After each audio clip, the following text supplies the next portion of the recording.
Chapter 604.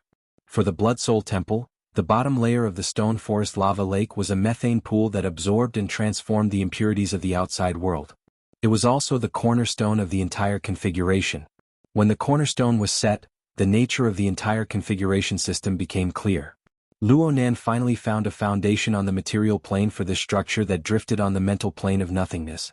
Luonan wasn't sure if the Blood Flame Order's method mentioned this step, but he saw a similar suggestion from the user manual of the virtual brain system. From Luonan's perspective, it went without saying which side was more important. There was also the coincidental ecological and geographical environment of this volcanic area. There was also the urgent need for resources for the next step of the plan. Only then was there an operation. It hadn't even been a week since the start of the operation. Aside from feeling a bit frustrated with the design of the battle machinery, the overall operation was quite smooth. Especially the success of the current critical segment in one fell swoop. This made the impatience and hesitation in Luonan's heart vanish into thin air. He was in a good mood, but the fire god ant's mutated nest was already clogged and impassable. When the Blood Soul Temple's stone forest lava lake took shape, it was as if a deadly malignant tumor had grown within the fire god ant nest's energy circulation system. It continuously extracted the surrounding heat energy and the life energy of the fire god ant colony, transforming them into nutrients needed by the Blood Soul Temple.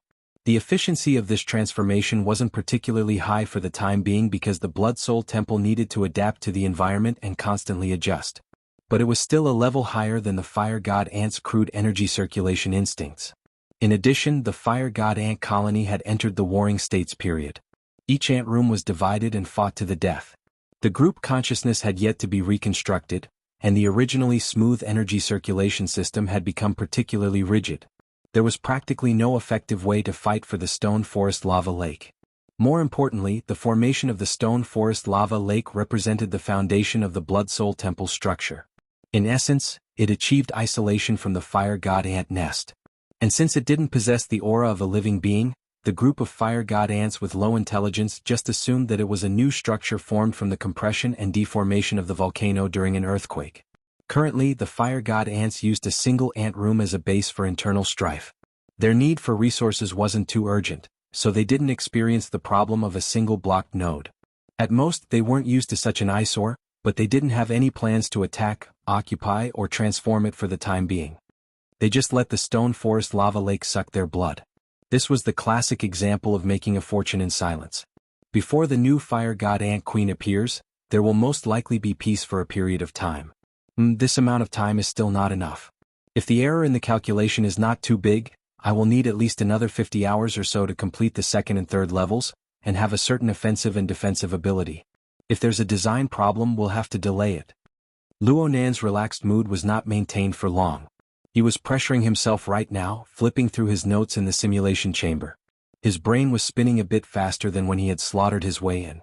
Not only can I not be quiet during this period of time, I can't let the Vulcan ants in the other ant rooms be quiet either. Interference, destruction, annexation. Not a single one can be left out.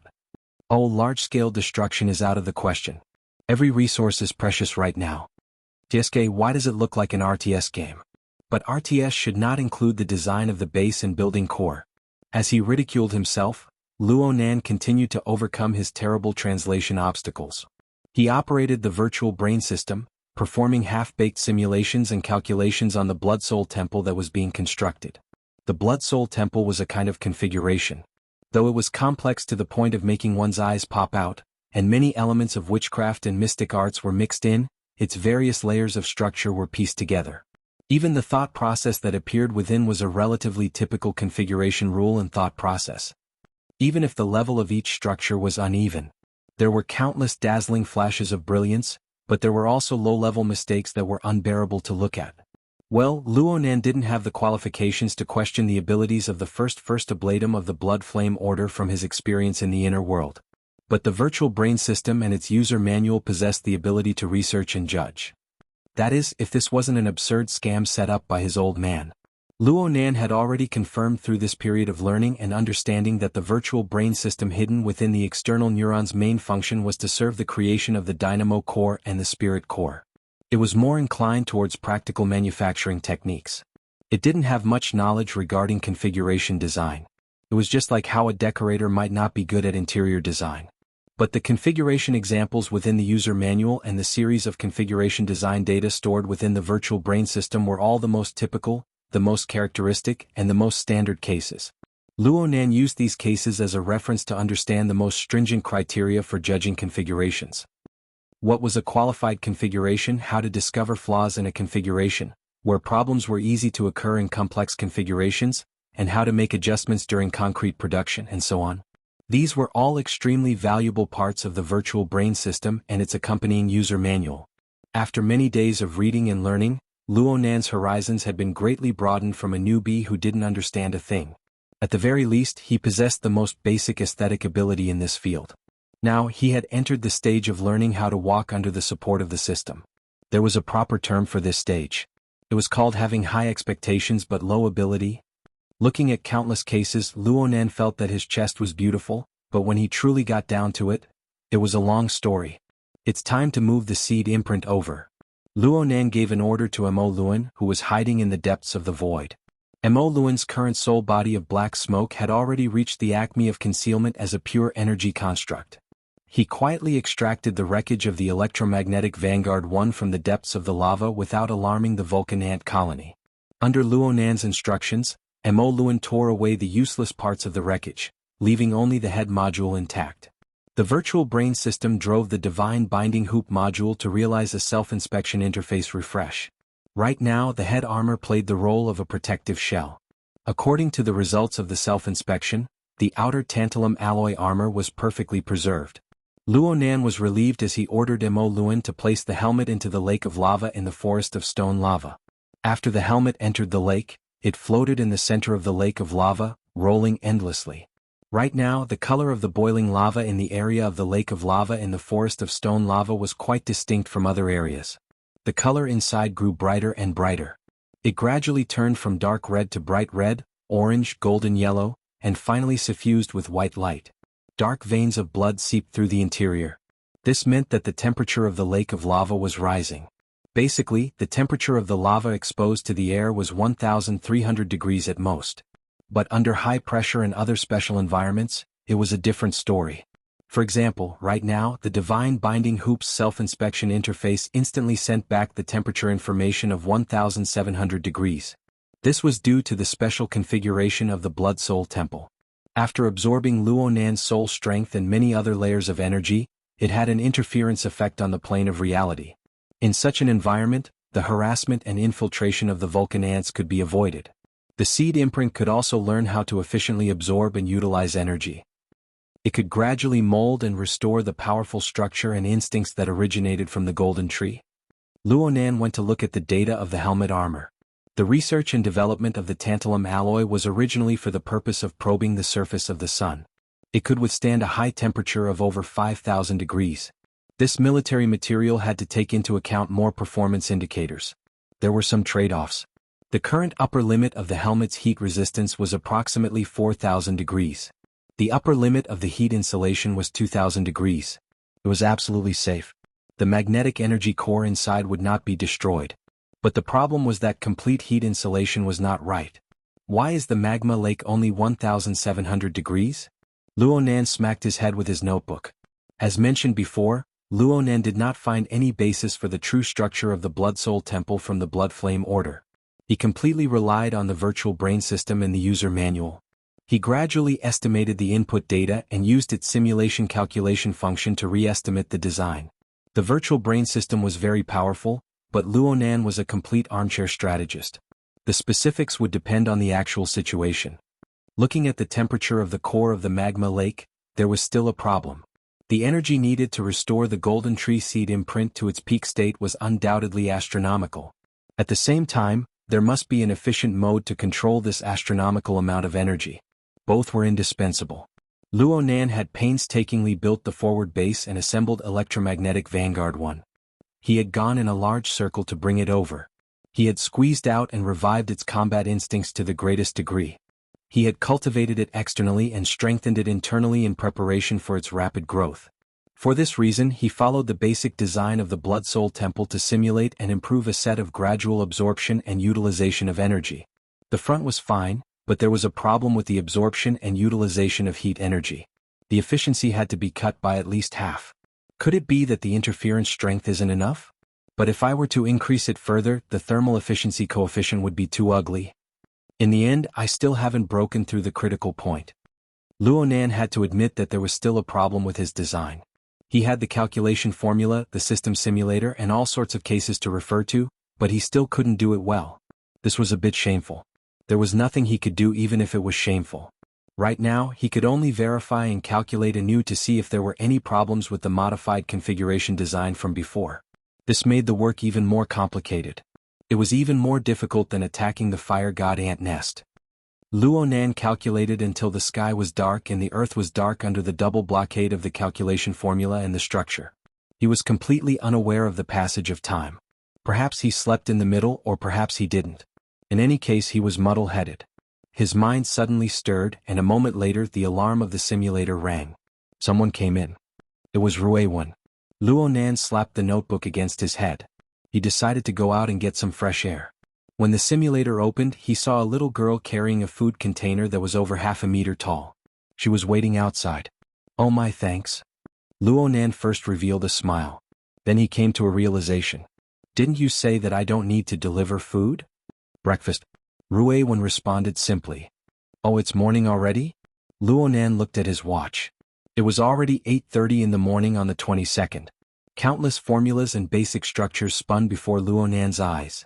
Comparatively speaking, the feeling of his stomach was more real, especially after he saw the half-meter-tall multi-layered food container. He was really hungry. Chapter 605. Just come over. There are a lot of people up there. Oh, the Mystic Arts Research Society has begun to arrange a theme for this week. This wasn't the main point. Luonan understood that Ruewan was saying that there were a lot of people in gear right now, so she had traveled through space without going through the security system's inspection. The little girl certainly had this ability, but how did the food box and the food inside come together? He removed the lid. It was quite sturdy. Then there was the breakfast inside. Porridge, side dishes, and sliced beef. This was his favorite combination and the amount was sufficient. But thinking about how they were mixed and vibrated in the void, then categorized and reorganized. This seemed to have already exceeded the limits of Luonan's thinking. Luonan gave up on thinking deeply under Ruewan's gaze. In any case, he had never really figured out Ruewan's mysterious gift. Breakfast and whatnot, as long as it could fill his stomach, it was fine. If he really put in a piece of wood or porcelain or something, with his 9 apertures and 6 roots technique to strengthen his internal organs, his life would not be in danger. After confirming that Ruewan had already eaten, Luonan began to sweep through the food box. But he hadn't eaten 2 bites when the God-binding hoop's real-time tracking detection reported abnormal information. And the simulation results of the virtual brain system still differed from the ideal value. Luonan subconsciously opened the design blueprint and looked at the critical points that the system criticized as missing. He scratched his ears and cheeks and tried to make some changes, but he nearly caused the disastrous consequences of collapsing. He was scared to the point of breaking out in a cold sweat, but he was even more unwilling. He simply straightened out the design from the beginning and then he plunged headfirst into it, unable to pull himself out. He came back to his senses once more because the light shone onto Ruewan's body when he expanded the area of the projection work area. Right now the little girl was hugging her knees as she sat in the corner. She was in a daze silently, and the tidy food box was placed next to her. She had already done her utmost to avoid interference, but the projection light instantly expanded outward. She couldn't react in time. Luonan froze and stopped writing. You didn't go back? Today is the weekend, right? Auntie and Emoya didn't drag you out to go shopping? I told you. I was with you. I told Auntie. Luonan's self-service translation was on point, but he sweated a bit. Ruewan's explanation clearly conflicted with his reason for taking a day off. She was certainly allowed because Mrs. Luo Shuqing had her eyes closed. He looked at his watch and was shocked to find that it was already past 10. The little girl had been huddled in the corner for half the morning without a word. Luonan let out a sigh. He felt that he owed her quite a bit, but he was a bit delighted in his heart. Clearly Ruewan was closer to him. Oh, this was even more unfair to her. He made up his mind, closed his notebook, and temporarily cleared his mind of calculations and simulated configurations. He pondered on how to take Ruewan out to play and relax. But where? Just as he was hesitating, Ruewan's eyes focused. Is it very difficult to calculate? Luonan was Luonan was a bit embarrassed, but he still honestly admitted, it really is quite difficult. Although we have the simulation system and the configuration module, there are too many other systems in the Blood Soul Temple. It's fine on the spiritual level, but when it comes to the material level, we have to replace them one by one and even reorganize them. This is too much, and it's not easy to take care of everything. Luonan had a belly full of bitterness from the recent mental challenge. He opened his mouth and couldn't hold it back. He said a bunch of things in a muffled voice. Only after a while did he realize that something was wrong. He saw Ruiwen's earnest but not necessarily clear eyes, and he slapped himself in the face. He was quite a good-for-nothing. He had poured a pile of emotional garbage onto the little girl. Luonan hurriedly stopped. Cough. It's just a minor detail. Don't mind it. Ruiwen continued to stare at him. What's the main point? Oh my. She even knows how to ask a question. Luonan was a bit surprised. He pondered for a moment before answering seriously. The main goal is purification. Purification of the cloud world. He opened his mouth and his emotions came back. He began to gesture. The cloud world. I told you about it, right? It's the place where that big monkey came from. Ruiwen looked as if she understood, but she didn't. Luonan knew that it would be very troublesome to explain in detail. Oh, it just so happened that he needed to accompany Ruiwen. Chatting and exchanging would count, right? Wait a moment for me. Flag bearer. Luonan prepared to go all out. He awakened the military AI of the laboratory and searched the database for materials, organizing them. A few minutes later, Luonan turned off most of the laboratory's lighting. He adjusted the projector and entered playback mode. The pitch-black space became the best background, revealing a gorgeous starry sky. Under Luonan's control, the projection screen gradually enlarged and focused. More and more details appeared in this starry sky, from the Milky Way to the Orion Arm to the Gould Belt, to the local bubble, to the interstellar cloud, all the way to the solar system and Earth. Every time Luonan looked at this set of star material, he would have the marvelous feeling of being insignificant and jumping about. This was even more so after he received the external neuron. His mind became more and more subtly blurred as he let his mind wander. His mind wandered. However, Ruiwen was also lost in thought. It looked like she was very interested in this set of star atlases. Perhaps this little girl would become an astronomer in the future? Alright, this was also his imagination. It was paternalistic. Luonan calmed his mind. After the irregular blue sphere of water, the Earth, occupied the central position, he picked up his digital pen and drew a few dotted lines on the edge of the sphere. Under the effect of the simulation engine, a blurry section of two bubbles, colliding and warping was formed. At the other end of the section, Luonan used a gentle brush technique to outline smooth lines. It was like a dense weave of flowing clouds, spreading out layer by layer. This is the cloud world. Right now it is colliding and making contact with the space and time we are in. This is the marvelous space and time anchored by our mother. Yes, our mother anchored this place. This is a place that I must explore and protect. Luonan looked at Ruiwen's focused gaze as he spoke to this point. He was a bit embarrassed. Instilling this sort of emotional thing into a child didn't seem too appropriate. He organized his train of thought and directly led to the main topic. Right now in the cloud world there are two enemies of mine. It's probably because of my mistake that they managed to break in. One of them is extremely powerful and extremely hard to deal with. He wanted to plot against me before. And I don't want him to ruin my mother's work. So I want to get rid of him. Hold on, it seems like this direction isn't too good. But Luonan thought about Jin Tong, who died by Ruiwen's hand. He chanted an Amitabha and braced himself to continue speaking. He had been monitoring Gong Chi and Snake Tongue for a very long time through the Soul Cloak. He understood some details that he wasn't too clear about before. For example, Gong Chi wanted to get rid of him through the Veil of Silence. Or the complicated relationship between Snake Tongue and Gong Chi. After straightening things out, he explained the cause and effect to Ruiwen. His reasoning was quite clear. At the very least, he felt that Ruiwen should understand him. Ruiwen did understand. She gazed at the sketch of the cloud world drawn by Luonan and asked softly, "Is that person more powerful than Jin Tong?" Luonan thought for a moment and said, "You can't compare it like this. Jin Tong is on the fleshly side while Gong Chi is on the mental side. Before we got rid of Jin Tong, Her Majesty Empress Wu had already beaten him to a pulp.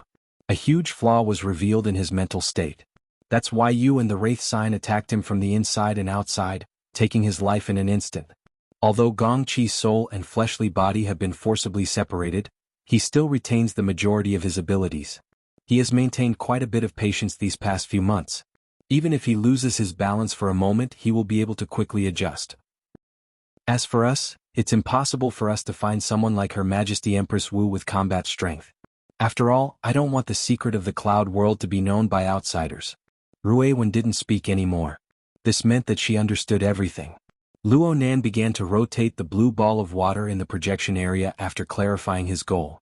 This projection image was actually a holographic model of the Earth from the military's database. Aside from the optical imaging satellite, it also involved many confidential basic surveying and mapping data. Its precision and accuracy were worthy of trust. If Luo Nan wanted to, he could completely focus this holographic projection onto any region of the globe. The average resolution could reach around 5 millimeters, and there wouldn't be too much distortion. Right now, his destination was a certain volcanic archipelago in the Pacific Ocean. It was the Chan City region where the headquarters of the Ability User Society was located. If we want to make a move against Gong Qi, we must first place our focus here. This is the place where Gong Qi's fleshly body is stored. This is the place. Right now, the terrain displayed is undesirable. Headquarters should have done something to it, but they never imagined that our Luo family's formatting theory combined with the condensation ring would have such an astonishing effect. Luo Nan spoke loftily. He had already entered a state of complete immersion. He pointed at the topographic map of the volcanic archipelago and spoke without end. These words had been bottled up in his heart for far too long. He never had the chance to pour them out. Even if it was impossible for Ruiwen to give him any advice, she was undoubtedly a qualified listener. To a speaker, that focused and earnest gaze was simply an incomparable enjoyment. My plan is to first use the Wraith Sign's Polar Domain Blood Soul Cannon, just like Luo Yuan's Dimensional Crossbow. I'll instantly break through the defenses and directly eliminate Gong Qi's fleshly body. I'll seize the energy of his fleshly body. Then I'll take advantage of the attack against Gong Qi and the maturing Jin Tong puppet to immediately return to Xuanhuan and surround him with all my might. If everything goes smoothly, then we'll have an extraordinary level meat shield like Jin Tong. We'll have Yuan X and Mo Luan to interfere. We can basically recreate the scene when we kill Jin Tong. In the end, Ruiwen, you'll be the one to make the final decision. Of course, these are just plans on paper.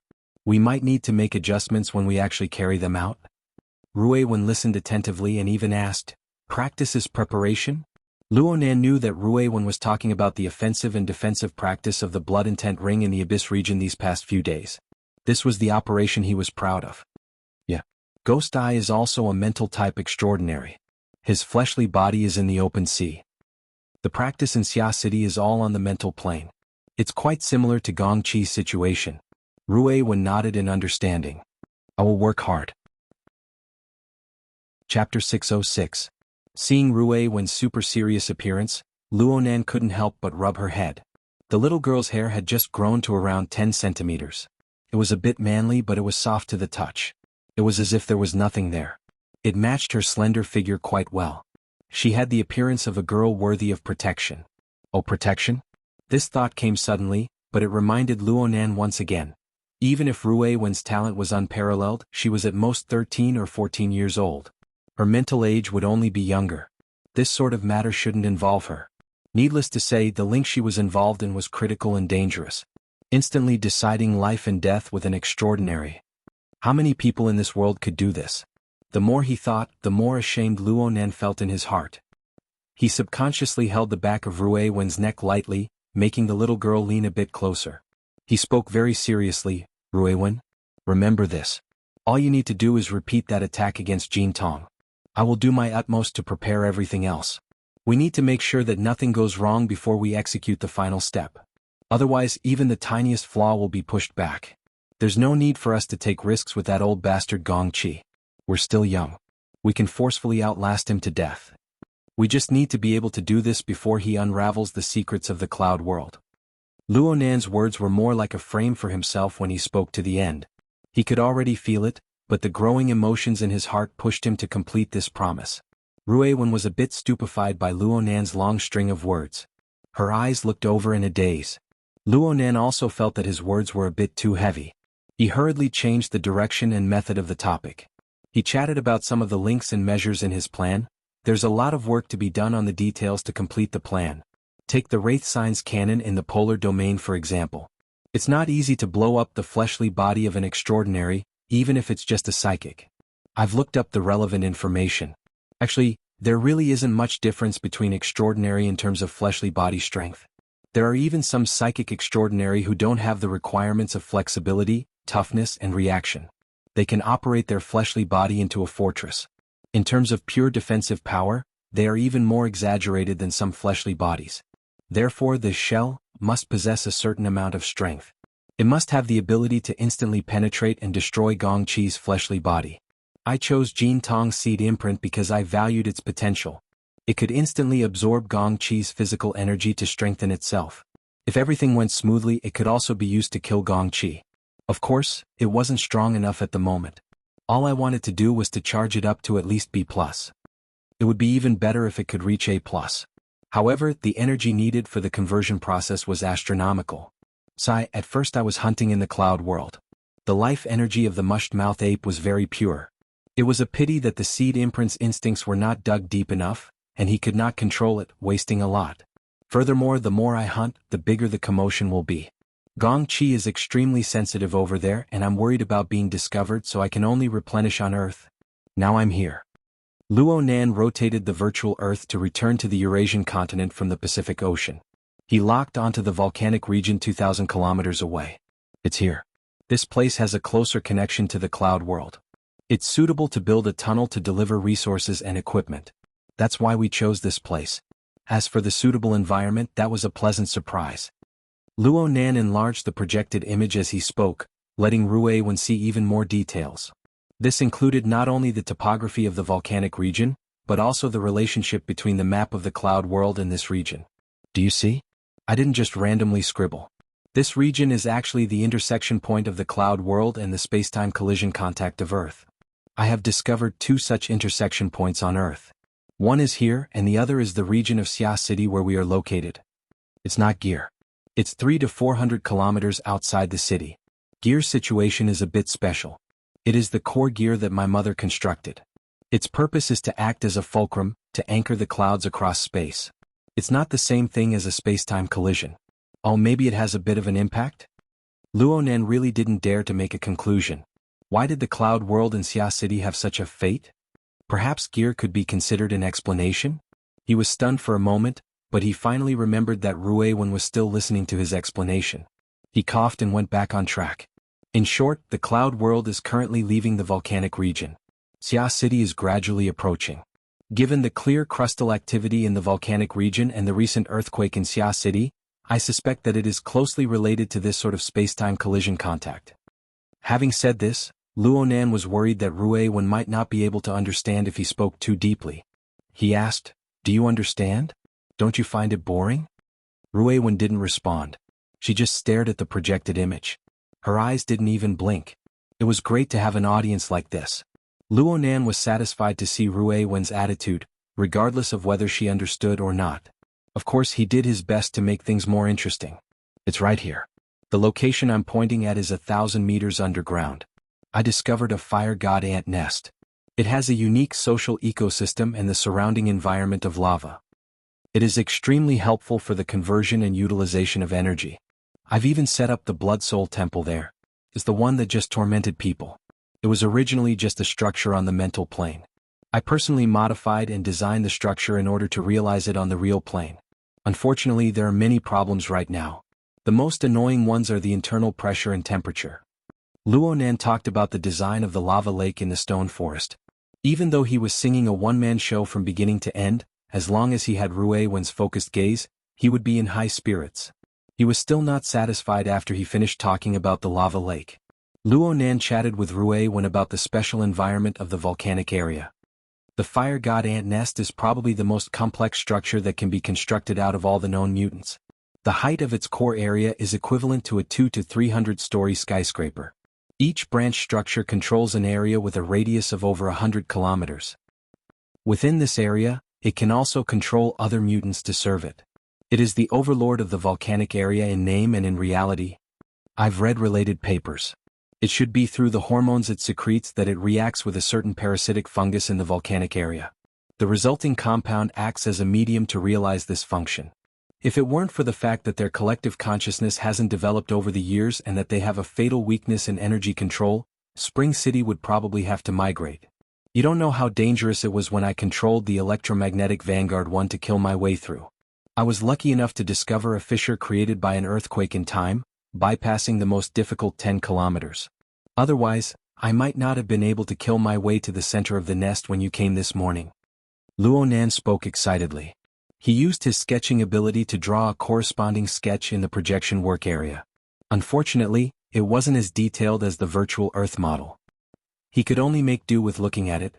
If everything goes smoothly, the second and third floors of the Blood Soul Temple will be constructed in another 50 to 70 hours.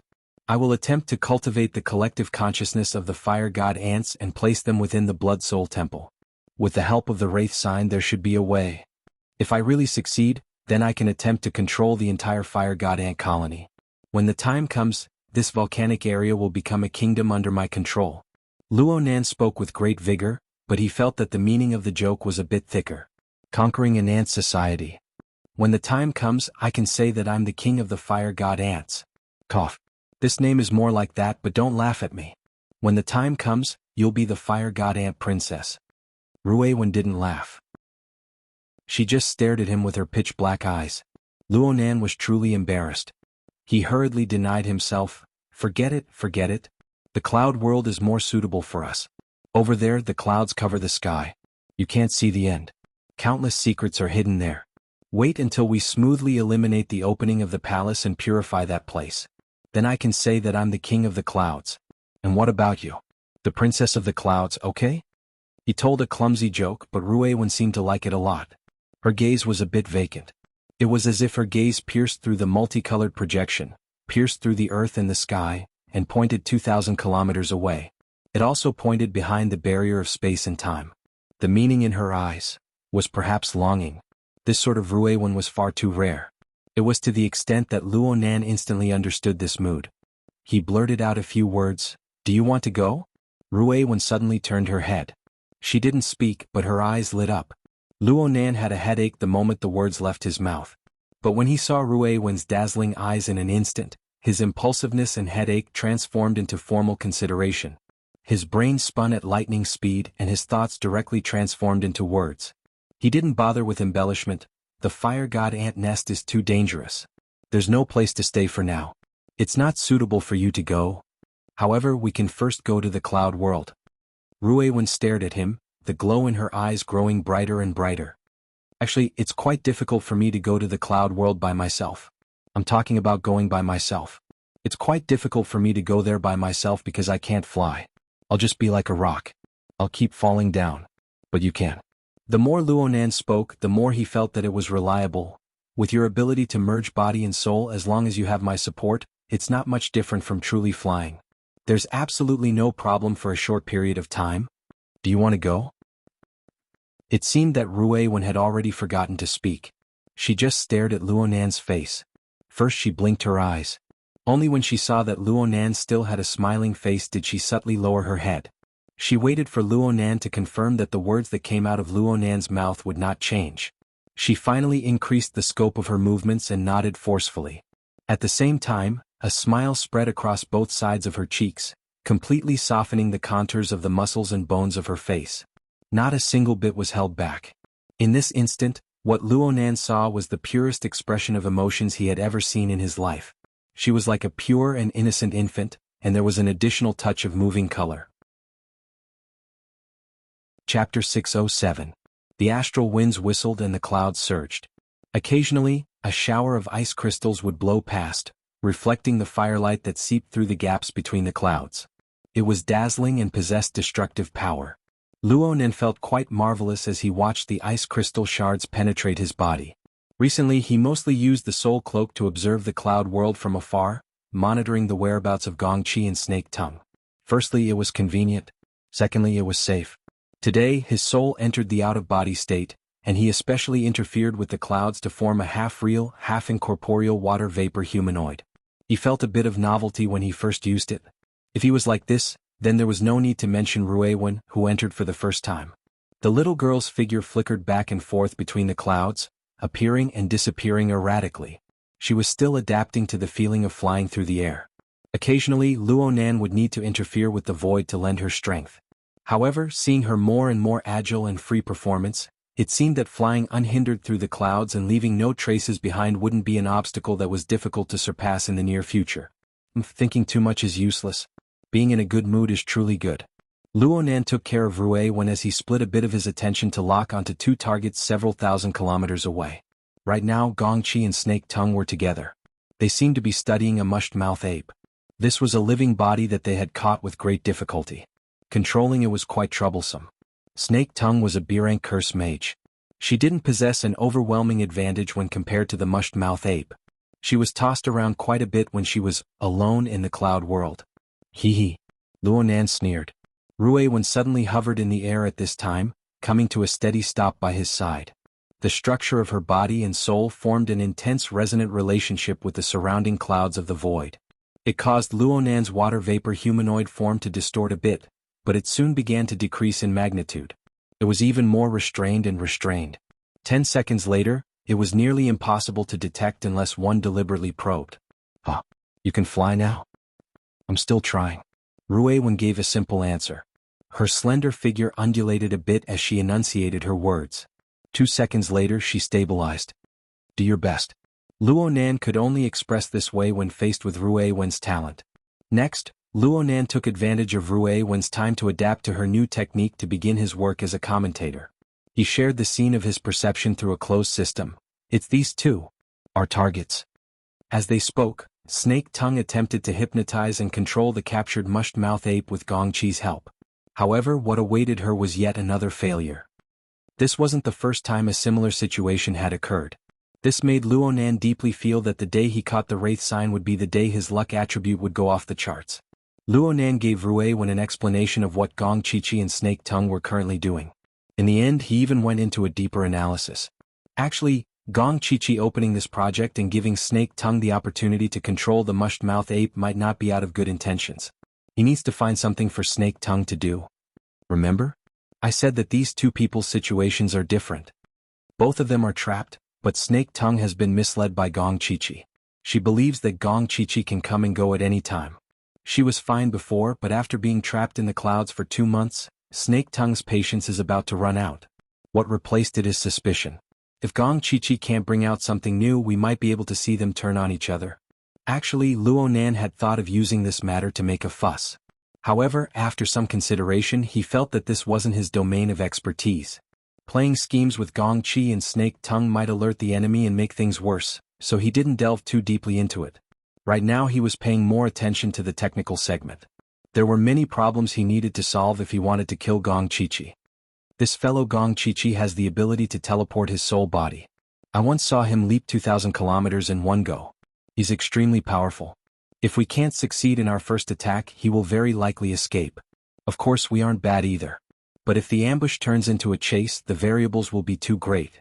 Ruiwen floated to the side and expressed once more, "I will do my best." No. This segment is mainly testing me. It's the problem of my control precision. Luonan didn't want Ruiwen to add more pressure to herself. And it was just as he said. If he wanted to do a good job in the ambush, then he needed to completely play out all of his resource cards in the shortest amount of time possible. Moreover, he needed to accurately hit Gongqi's old face. Precision was the most crucial and direct requirement. It was even more important and more difficult than the strength of the artillery shell. The artillery strike that destroyed Gongqi's fleshly body in Chan City needed to be closely synchronized with the assault in the cloud world. The Jin Tong seed imprint needed to accurately hit Gongqi's fleshly body, which was under the layers of protection of headquarters. It needed to accurately grasp the time to seize the energy of Gongqi's fleshly body. Then it would accurately jump back to the clouds and join the ranks of those who surrounded and killed Gongqi. Any mistake in any segment would cause unexpected problems to crop up and produce variables. To put it bluntly, Luonan's plan wasn't perfect. Its tolerance for error was far too low. The possibility of interference was far too high. It was far too easy to lose control. But this was the only opportunity he could think of. It was also the only way to squeeze out all of Gongqi's strength. Luonan's heart was apprehensive, but he had no way of telling this feeling to anyone. Luckily he had Ruiwen. He had the best listener in the world. Right now, I can only use the observation and positioning of the large coordinate system to carry out the interference effect. Did I say the large coordinate system before? Oh, this is the name I came up with. I just comprehended it not too long ago. It can be considered my extraordinary domain, even though I'm not an extraordinary. It's using me as the origin and the body and soul order frame as the core law. I embed my own law within the interference area. Right now, my soul cloak has already covered nearly the entire Earth. Even though I can't receive all information at the same time, if I focus my mind, I can pour my attention to any point in the coverage area at any time. Once I realize it, I can do it. It looks very simple, right? But it's super difficult to actually do it. Luonan met Ruiwen's gaze and subconsciously extended his hand. He drew a draft diagram of spacetime interference amidst the surging clouds. There are times when human strength is limited. It doesn't matter which side of spacetime it is, the unchanging laws of physics still hold the absolute dominant position. I'm not the creator. I have no way of fighting against the structure of spacetime. If I want to temporarily distort the laws of physics in the relevant area, I must satisfy many conditions on top of the foundation of a powerful energy output. Every missing condition will cause the energy output to increase exponentially until it exceeds the limits of my ability. Over. Chapter 608. With the number of extraordinaries and their reactions over at Chan City. Even if the polar domain cannon succeeds in seizing the energy from Gong Chi's fleshly body, it will still be very difficult to drag the Jin Tong puppet back to the clouds and precisely place it next to Gong Chi. Luonan drew circles on the Tan City region as he spoke. Soon the sketch was completely unrecognizable. He felt that he had lost his composure a bit. He shook his head and turned his face to see Ruiwen's particularly serious expression. Disgusted, even a little girl doesn't look favorably upon me? Actually, the pressure in Luonan's heart had been dispelled quite a bit with the narration just now. He actually laughed when he saw Ruiwen's appearance. He extended his hand to stroke the little girl's head. Ruiwen's hair was fine, smooth and soft. It was like silk and muslin. Even though Luonan was in an out-of-body state, interfering with the water vapor of the void to take human form, the sensation of her hair was still wonderful. Don't be nervous. Have a bit of confidence in me, okay? Luonan didn't want Ruiwen to worry, so he changed the topic. Don't look at how difficult the matter is. It's not impossible.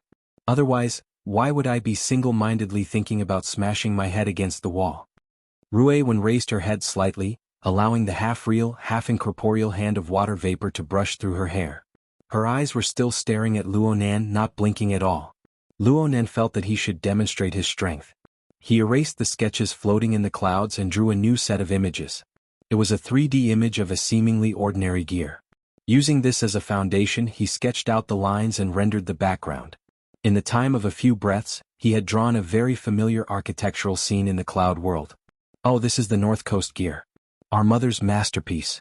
Do you remember what I said? It doesn't belong to the intersection point between the cloud world and our local spacetime. But I'm connecting to the cloud world here. The precision of control is the highest when compared to the volcanic region and the wilderness of Xia City. Luonan drew the intersection point between the cloud world and local spacetime. He gave the other two intersection points disproportionate marks for illustration. Then he asked, knowing the answer. Why is it like this? Gear is the fulcrum that anchors the cloud. Ruiwen really did answer. She was basically repeating Luonan's original words. But she was able to extract these words from Luonan's large number of explanations in the first instance. It was enough to show that she was listening very seriously. Luonan's heart felt warm. He couldn't help but laugh out loud twice. He reached out his hand again and stroked Ruiwen's soft hair. His heart unconsciously rose quite a bit. That's right, gear is the fulcrum that anchors the clouds. How can it do this?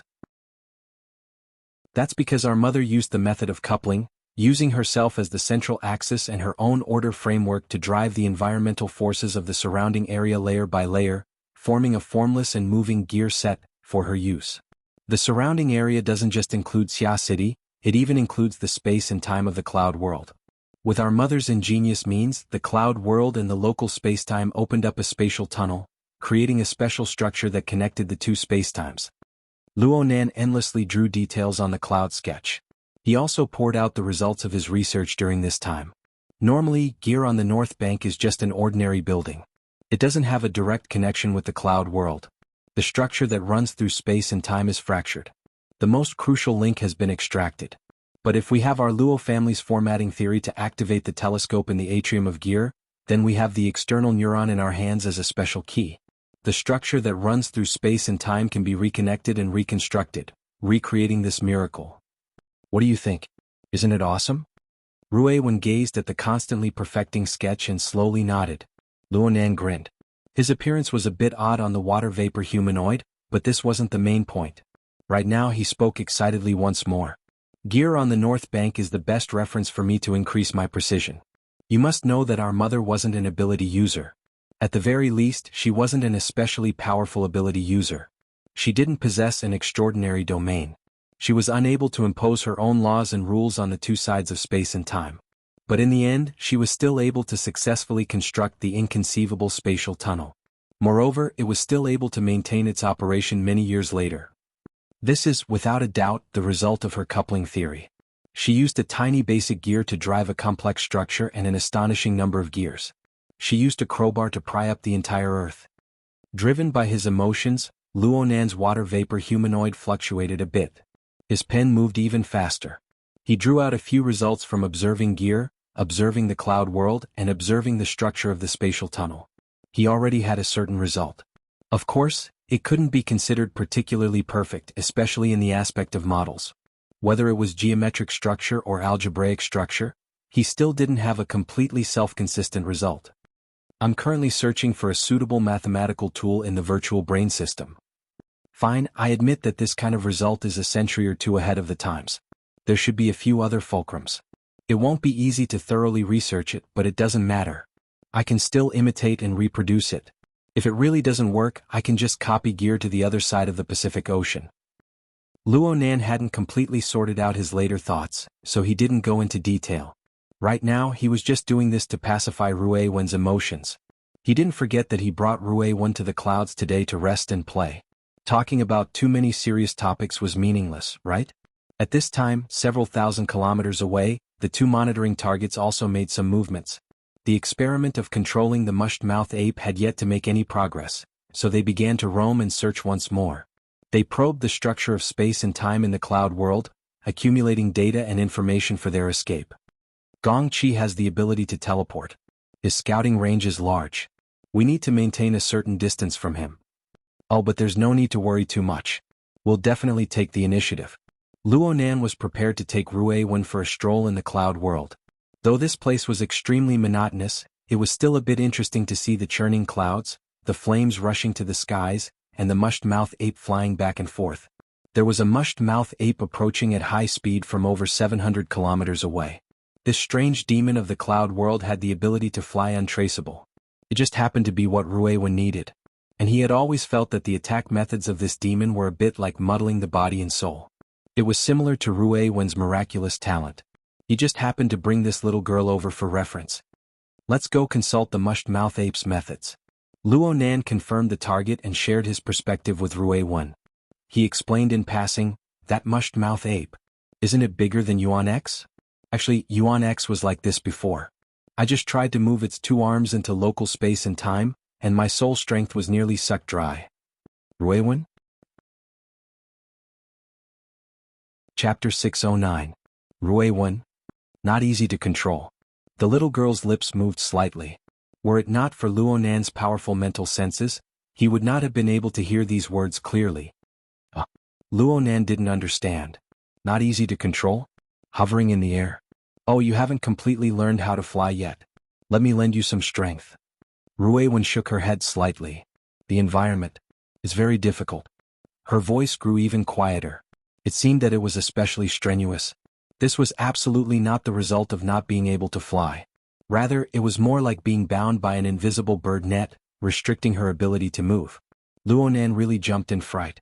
He hurriedly turned around to see what was going on. But when he extended his hand to touch Ruiwen, a low hum rang out. The front of the water vapor humanoid's arm was instantly smacked to pieces by the vibrating vibrations of the void.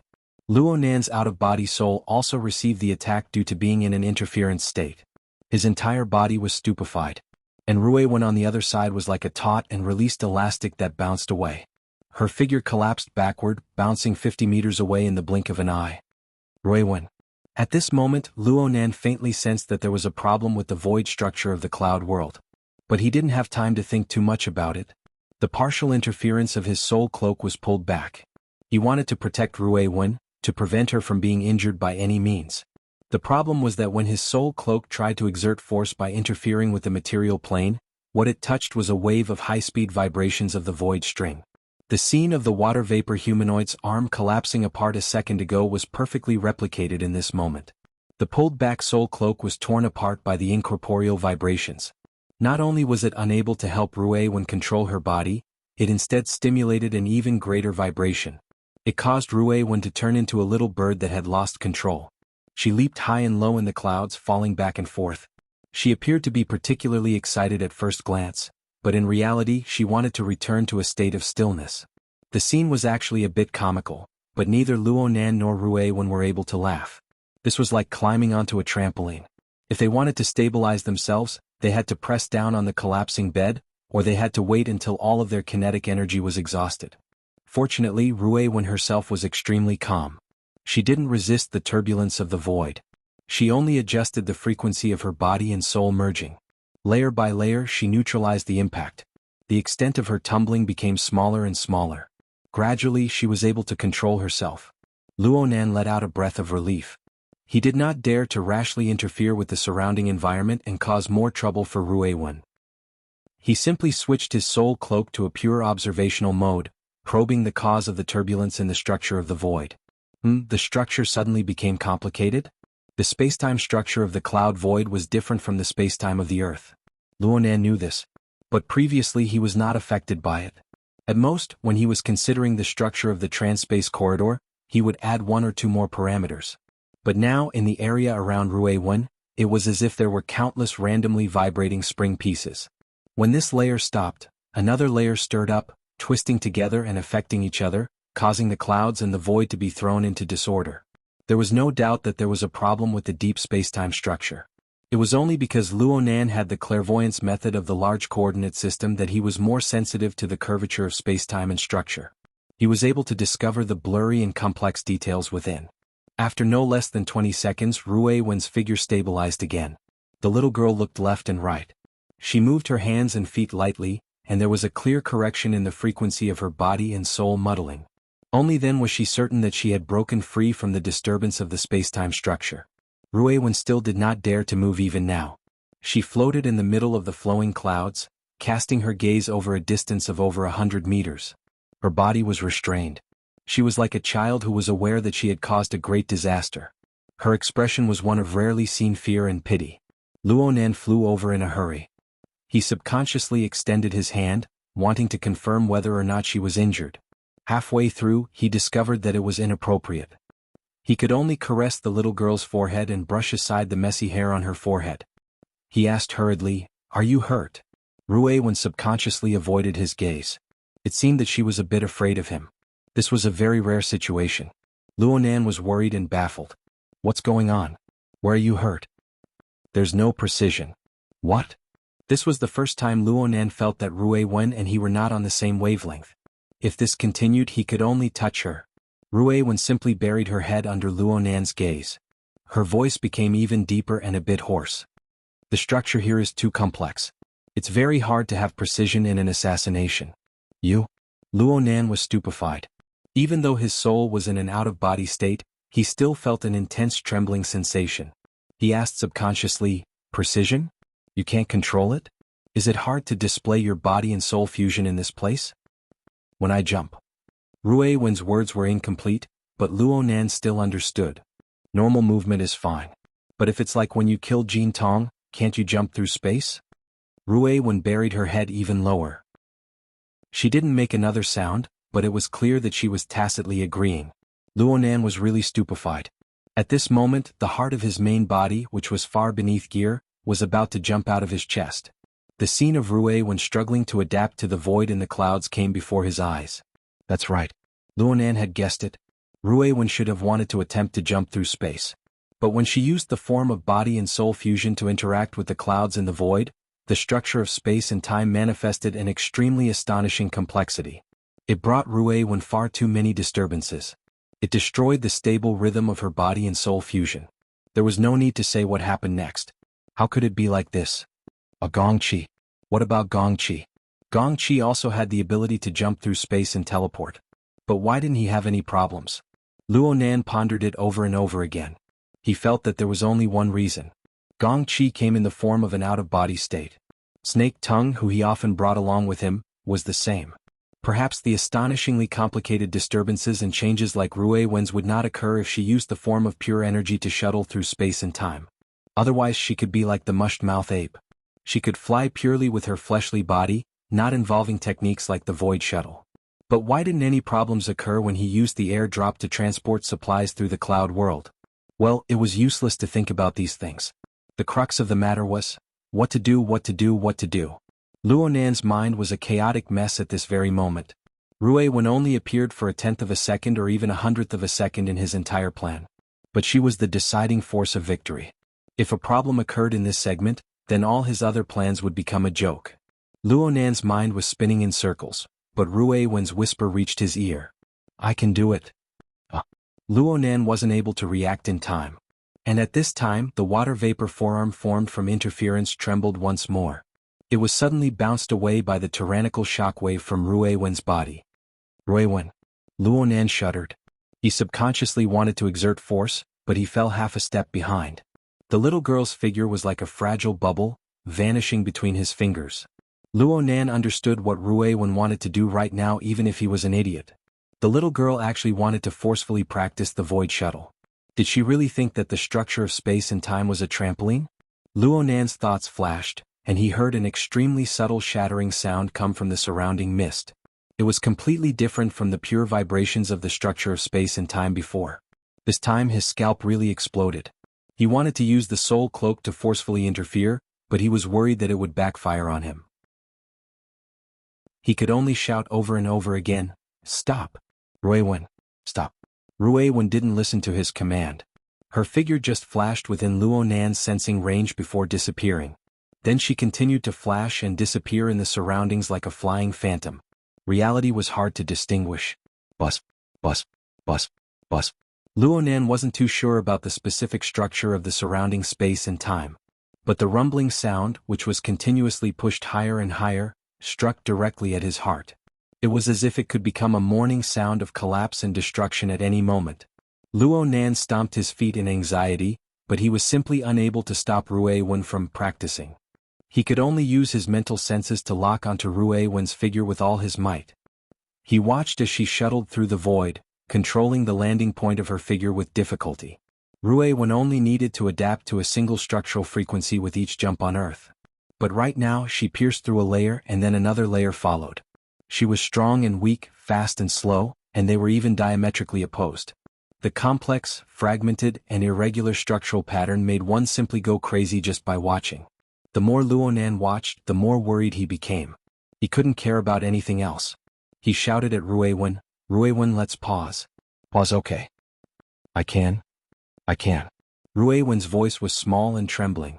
She still didn't listen to Luonan's command, and her voice clearly carried subtle emotions. Luonan never expected that Ruiwen would actually have such a stubborn and rebellious side to her. He could only lock onto Ruiwen's figure and earnestly persuade her, "Let's go back. Let's go back and find some time to do systematic practice, okay? We need to do some preliminary research first. Don't forget that I'm the guide. You'll be fine, but I won't be able to if a problem occurs. We need to solve this matter together."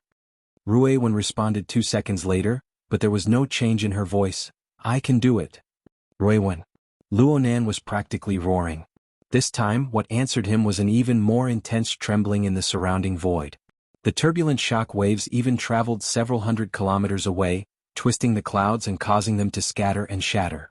The shock waves possessed an even greater impact force in the central region. Luonan's water vapor figure suddenly froze on the spot. It was severely warped and deformed. His consciousness seemed to have been cut into several pieces, turning upside down and in disorder. At the same time he clearly sensed the cacophony. It was so discordant and ear-piercing. But in the next second, the vibration became smooth. It was as if someone was plucking the strings of a zither from the depths of the clouds. It was excessively deep, making it impossible to hear the true melody. but the smooth, graceful and orderly vibration cut through the whistling clouds and astral winds. It transmitted into Luo Nan's soul, resonating with him. Luo Nan was stupefied for nearly 5 seconds before waking up as if he had just woken up from a dream. He unleashed the senses of his soul cloak to lock onto Ruiwen's position, but there was nothing under his senses. Luo Nan's soul was about to freeze in that instant. Chapter 610. The region where the oscillation occurred was located 400 meters away. It was extremely easy to distinguish whether it was through mental senses or naked eye observation. Luo Nan could see that the surrounding clouds were roiling and opening up in that region. No matter how fiercely the astral winds pushed the clouds, they were unable to fill up the small, irregular cavity that was 3 meters in diameter. The cavity itself was like a hole that had been forcibly cut open. There were even a few warped threads of light hanging from it. This feeling of disorder extended out from the hole. The light in the surroundings of the cavity was clearly warped, suffused with a faint scarlet light. It was a bit similar to the light that seeped through the gaps between the clouds, but it had a more substantial feeling. This formed a region that was clearly different from the surrounding void. It was indescribably strange. Luo Nan was a bit stupefied. His mental senses had turned into a mass of chaos after the hole was broken. It was like when he had just started out and encountered a powerful B-rank. The relevant region was disturbed into a complete mess, a vast expanse of fog. Moreover, this irregular cavity was rapidly shrinking at an obvious rate. When Luo Nan discovered it, it was approximately 3 meters in diameter. In the 1 second it took for him to rush over, it had already shrunk by at least a quarter. And the speed at which it was shrinking was growing faster and faster. What was that? Luo Nan's mind was a mess. There were only questions and no answers. And at this time his other sensing method, his sealed system, grasped the whereabouts of Ruiwen, the unfixed star. She was on the other side. She was within the hollow region. That was the best answer. The irregular cavity continued to shrink. Luo Nan simply didn't think of anything else. His water vapor figure flashed and he directly passed through the hole, throwing himself into the boundless and immeasurable cavity. A thought flashed through Luo Nan's mind the instant he entered the cavity. Was I too impulsive? The tiny stray thoughts were completely drowned out by the treacherous and oppressive scene before his eyes in the blink of an eye. The pressure within this irregular cavity was extremely astonishing. The water vapor figure formed by the interference of his soul body evaporated into nothingness the instant he entered the cavity. Luo Nan nimbly withdrew all forms of mental and material interference, but he soon discovered that it really was like he had crashed into a region covered in fog. Everything was a vast expanse of gray. What about the light outside? Before Luo Nan could get used to it, countless twisted and complex structural fragments stimulated his mental senses. It didn't matter if they were meaningful or meaningless, understandable or incomprehensible, willing or unwilling to receive, they all transformed into an immeasurably terrifying flow of information. They flowed along the sensory channels he habitually spread out, and they were fed back one after another. They poured into his soul, filling it to the point where it was off the charts. Structural fragment? Luo Nan was only able to extract this abstract word from the chaotic and berserk information. Then he was smashed into stupefaction by the devastating impact of the information. Under this assault, Luo Nan's sensing range was compressed and compressed, refined and refined, shielded and shielded, but he was still unable to resist the pressure of the terrifying flow of information. In the blink of an eye, the range of his spiritual senses had shrunk to less than 3 meters in diameter, and it was still shrinking. He felt so dizzy that he even lost control of his out-of-body soul until he hit a seemingly gray tangible barrier. Luo Nan woke up with a start. This gray and hazy barrier looked like a curtain that was pieced together from countless messy fabrics at first glance. It was even like a wall of fog that didn't have any substance.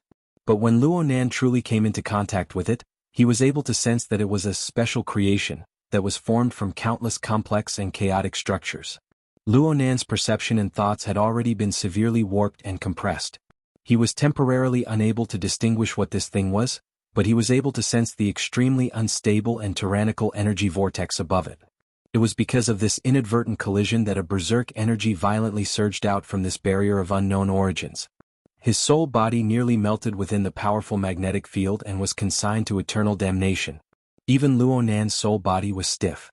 He was barely able to keep his soul from scattering within the powerful and chaotic magnetic field. He slowly adjusted the direction of his thoughts and perception. The essence of the soul body's observation was mental sensing, and Luonan himself controlled many types of sensing, ranging from the low end to the high end. He went from constantly interfering with the material plane to pure observation that didn't interfere at all. Luonan fully deserved to be called the top master of mental sensing in the inner world. But here, within this gray and hazy mist, Luonan was able to switch between many types of observation within this extremely limited space. He piled up the results of his perception observation layer by layer, but the situation before his eyes still didn't have any essential changes. In other words, he was already lost within this gray and hazy maze of fog of unknown origin. F***ck me. Luonan couldn't hold back from cursing. Right now he couldn't care about anything else. He just wanted to know where Ruiwen was in such a vile environment. Was she alright? Venting his anger was a bit beneficial. Quite a bit of the fretful and fearful elements had been dumped out, and his mind became a bit more clear.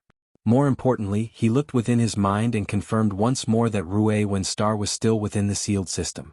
It was radiating a scorching splendor. Her specific location. She's so close. Luonan and Ruiwen's consciousness completed an even higher level of connection at this moment. Luonan subconsciously called out, Ruiwen. The dusky mist barrier in front of Luonan was the strange creation barrier that nearly caused Luonan to melt within the powerful magnetic field. It suddenly fluctuated and its entire structure seemed to be collapsing. Its density dropped at a rapid pace, and then it collapsed and dispersed into a mass of misty smoke. Luonan confirmed that there was a buzzing, vibrating sound ringing out in front of him. Countless meaningful and meaningless structural fragments were being unfastened and unhooked. Some of them disintegrated without a sound. Some of them were dragging along faintly discernible electric flames. They were even like blades grinding against each other. The area in front of him was still dangerous enough to make one shiver with fear. But there was a slender figure in the depths of the gray and hazy mist, going from blurry to clear. She gradually approached until she arrived in front of him. Ruiwen. Luonan instinctively reached out to touch her, but he forgot that his water vapor human form had already collapsed. He touched nothing in an instant. In the end, Ruiwen still stopped incomparably real before his eyes. Her cheeks were fine, but the clothes on her shoulders, chest, waist, legs and other areas were inexplicably torn. Especially the area above her left knee. There was a piece of cloth that simply disappeared, revealing the fine white and powerful muscles of her leg.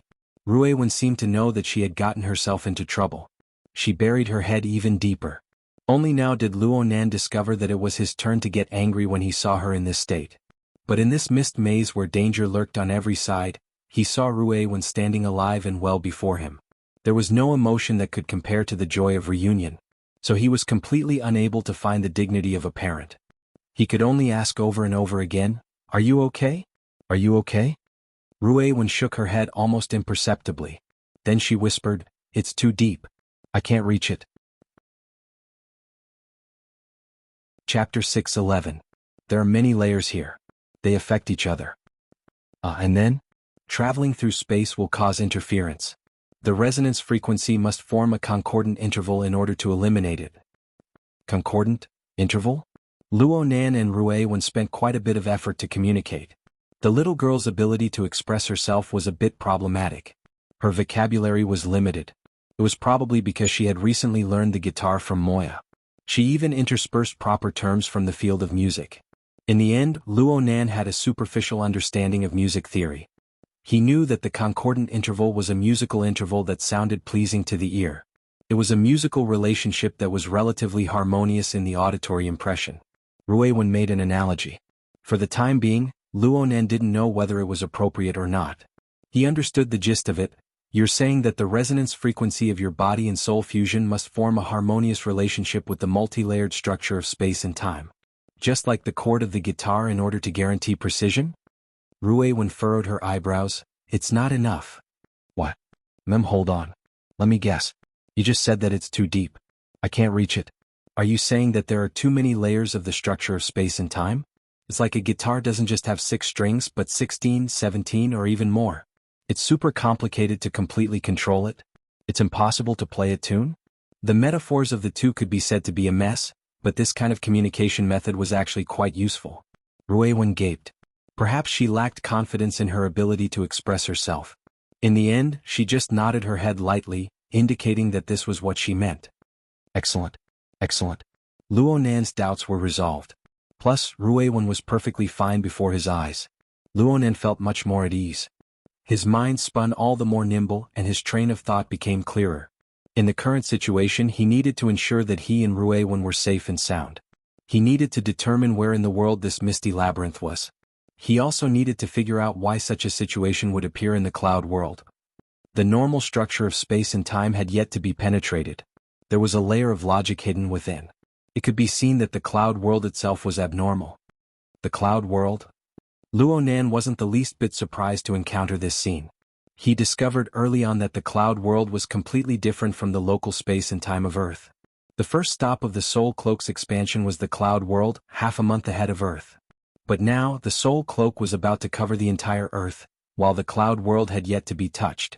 In Luonan's understanding, the cloud world was like an infinite replication of the misty scene. It formed an incomparably vast maze.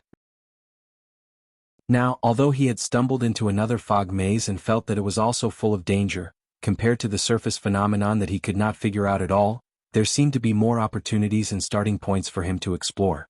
Ruiwen, do what you did just now. Ruiwen was becoming more and more obedient right now.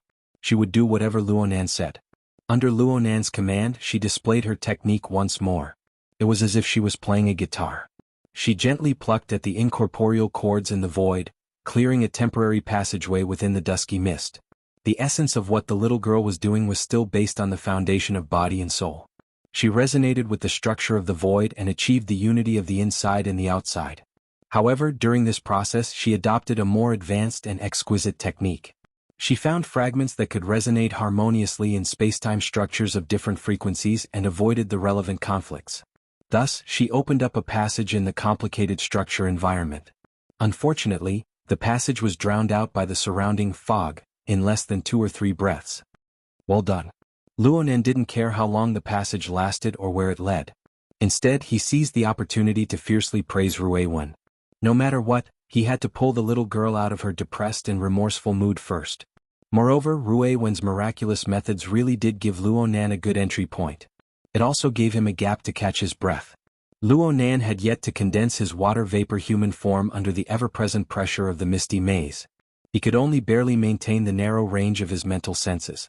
This lasted until Ruiwen plucked the cords and the mist before his eyes dispersed. The surrounding pressure clearly loosened and dropped.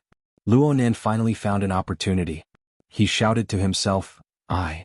This "I" was not the "I" from before. The form, sound, and meaning didn't match. But Luonan's goal was clear. He borrowed this chance to visualize the mysterious "I" character. His mind naturally congregated. Then he used the pure observation mode to comb and adjust his mental senses anew.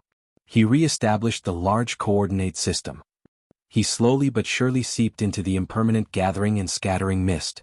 He recalled his previous experiences, including today's observations and the results of his earlier observations. He formed a basic judgment regarding the logic and mysteries of the misty maze and even the cloud world. This place is the accumulation of many configuration fragments. Ruiwen looked at him attentively. The distance between the mental plane and the material plane did not affect her clairvoyance. She was like a well-behaved elementary school student, earnestly listening to her teacher's lecture. Luonan felt a bit ashamed. He had only been able to strip away the clues within by relying on Ruiwen's miraculous methods. What he was doing right now was nothing more than a theoretical derivation and conclusion. Luonan continued to observe the changes in the misty maze, especially the dissociation, friction, and reconstruction of those shattered structures in the depths of the mist. These were the configuration fragments he speculated about. They were like countless catkins floating in the air. They came and went with the wind, hugging together randomly to form all sorts of hairy balls. It was just that the internal structure mechanism was hundreds of millions of times more complex. Due to its complexity, a portion of this random structure process was successful. Perhaps it was meaningful. There was also a considerable portion that failed. Perhaps it was meaningless. But regardless of whether these structures were meaningful or meaningless, they all seemed to revolve and pile up under some sort of mechanism. They formed a boundless misty environment of varying thicknesses and densities. Even the density was different. Then this complex maze was constructed. And if one were to push a layer deeper, the misty maze is like this. Perhaps the cloud world, outside, is like this as well. It's just that its operations are more concealed. If it weren't for your fleshly body traveling through the void and causing a huge commotion, you wouldn't have been able to see through this layer of cover. I couldn't see through it. Gongqi also couldn't see through it. Ruiwen stared fixedly at him. Her appearance made Luonan want to reach out and stroke her hair. Unfortunately, he was unable to do so for the time being. He could only continue to reason. In this way we can make a hypothesis. This misty maze is an even deeper region of the cloud world. If the cloud world is a display, a projector, an output that is like a scene between reality and fantasy, then this place might be the mainframe. The wiring and whatnot looks extremely messy, but if we follow the clues and search we will always find the CPU. Am I right? Ruiwen was silent. Her brows were even slightly furrowed. It seemed that she was doing her best to understand and ponder. She looked extremely cute. Chapter 6:12. There's something? It's only normal to have something. Since this misty labyrinth was the host, possessing its own operating laws and rules, then it was normal to have a CPU hidden deep within. However, Luonan was unable to guess what this CPU looked like. He asked Ruiwen, but he did not receive an accurate answer. Ruiwen just shook her head. I can't see it. It's normal that you can't see it. Luonan's large coordinate system was doing its best to expand its range, but its progress was still slow. It had not expanded beyond 10 meters to this day. This was the law of order of the misty labyrinth. It suppressed the external order frame with Luonan at its core. Luonan was mentally prepared for this. He just asked Ruiwen in passing, how far can you see? Ruiwen did not immediately respond. Instead, she furrowed her brows once more. It seemed that this simple answer exceeded the scope of her ability to express herself. Yes. Is the environment very complicated? Luonan was a bit surprised at first, but he soon reacted. Ruiwen's ability to express herself was a bit bad, but she certainly had no problems with basic concepts like length and distance. The misty labyrinth's complexity was certainly beyond imagination for her to be able to make things difficult for him. Sure enough, Ruiwen quickly nodded. Oh, the eyes are the most important prerequisite. Ever since Luonan entered the inner world, he had always used his mental senses first. He had the advantage of information, and he had been successful in every endeavor. Now that he was affected, he would be out of sorts. His thoughts naturally turned in this direction. Of course, the reason why he was thinking this way was because he already had a decision in mind. Luonan saw that Ruiwen did not quite understand his meaning, so he explained the current situation of the large coordinate system being suppressed. He also took the opportunity to explain how he should deal with it. Luonan would feel that he had lost out if he did not properly utilize such an outstanding listener. It's not enough to rely solely on the large coordinate system to solve this problem. The basic mode of operation of my large coordinate system is to use my own order frame as the standard. I use my own extraordinary domain to forcefully replace the natural order of other spacetime structures. It's fine if it's purely observation. It's nothing more than a label conversion. But if I carry out mental and material interference, it's the same as going head-on against the order of the entire spacetime structure. However, in actual operation we can use more advanced and ingenious methods to bypass this obstacle. Do you know what that method is? Luonan was about to announce the answer, but he didn't expect Ruiwen to actually open her mouth and answer after a short period of thought. Coupling. Oh right. Luonan was both happy and surprised. How did you guess? You said it before. I said it before? Luonan's mind spun a few times. He finally remembered that he had given Ruiwen a proper introduction to the subtleties of coupling theory before he entered the cloud world. At that time he was only half venting and did not expect Ruiwen to fully understand. However, it seemed that Ruiwen already had a basic understanding of coupling theory. 1-1 how? Y1-1 yang. 1-1-1-1-1 God. 1-1-1-1-1 not 2, 1-to-1 1-1-1-1-1 like. It was based on a controllable order frame. Through effective design, it would form a coupling with multiple other order frames to form a set of gears to guide the direction of power. To put it simply, it's using order to guide order. According to the virtual brain system's explanation, this is a type of basic yet high-end configuration thinking. Luonan naturally entered a state of unceasing torrent when he spoke about this aspect of theory. At this time he wasn't just giving Ruiwen a lecture or showing off. Instead, he was seizing the opportunity to organize his thoughts. The laws of order in this misty maze are suppressing me greatly. But we have to see that it is still very straightforward, compared to the cloud world outside and the local spacetime on Earth. Most of its pressure is on the surface. The interference and pressure of the misty maze was definitely far above the cloud world and the local spacetime. But from another perspective, purely using the controllability of the rules of order as the standard, the corresponding difficulty coefficient should be arranged like this from top to bottom. Local spacetime, cloud world, mist maze based on Luonan's current insight and knowledge. The structure of the local spacetime where Earth was located was established on the basis of organic unity between the extremely large macroscopic and the extremely small microscopic. Simply speaking, the intrinsic structure had already exceeded the scope of Luonan's perception. If it weren't for the magical effects of the mysterious character, I, in addition to the warping of the cloud world and local spacetime, Luonan might not have been able to produce an intuitive understanding of the corresponding structure. What's more, the structure of local spacetime was purely based on matter. It formed its own laws and rules. The position of extraordinary power was extremely awkward. Most of the time, Luonan was in a predicament of being like a mouse pulling a tortoise with nowhere to start. The cloud world was a bit better. At the very least, the spacetime structure had faintly discernible traces of processing. It gave one the bare minimum of imagination. But if one really wanted to start, one would know just by looking at Gongqi's fate. In comparison, the mist maze displayed a scene. The mechanism and structure of the mist gathering and dispersing was admittedly exquisite and extraordinary, but the majority of its scale was still within the scope of Luonan's observation. The dust-like structure fragments clearly had a very close relationship with this CPU, in the depths of the structure. This gave Luonan a very good entry point. Consider the self. Consider the environment. Consider the framework of compromise between the self and the environment. Whether it's in formatting theory, configuration theory. Fine, even on the level of traditional philosophy, this is one of the most essential rules. The difference lies in the specific implementation methods and methods. I've put quite a bit of effort into this recently. Luonan was still chattering on endlessly. He talked about how he would use coupling theory to build a fog lamp that was more suitable for long-distance observation on top of the soul cloak. Don't blame him for chattering. The surrounding mist that gathered and dispersed irregularly, as well as the configuration fragments that formed the mist, revealed a myriad of shapes and forms. They gave him far too much stimulation and inspiration.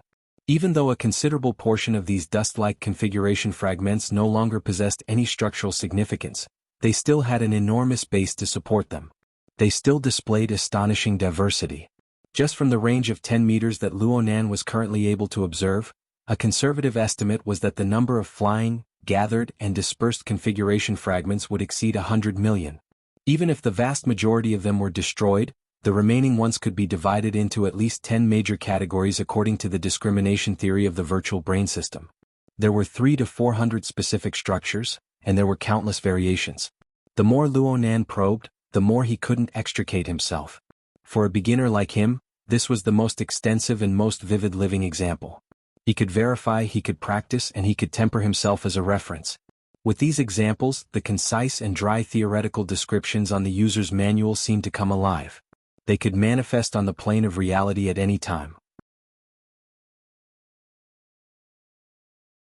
Chapter 6:13. Bang bang bang. The dull thuds were mixed with the man's rapid breathing. The inside of his lungs and the outside of his sweat were both evaporating and burning violently. Phew, the human body has always been a clumsy assemblage, ha. The continuous heavy punches landed on the thick boxer target. Not only were they hitting the thick material, but they were also colliding with the aura of the young expert behind him, which was as heavy as a mountain. The rebounding force was almost suffocating. However, Black Wolf still wanted to speak. In the noisy environment, his voice was unconsciously getting louder, and his emotions became more and more agitated. Decades of cutting-edge research. Phew, it all proves this point. From the human body structure to genetic inheritance. Phew. You're a completely illogical ghost. Like. Bang bang bang. Black Wolf's punches were faster and fiercer than the one before.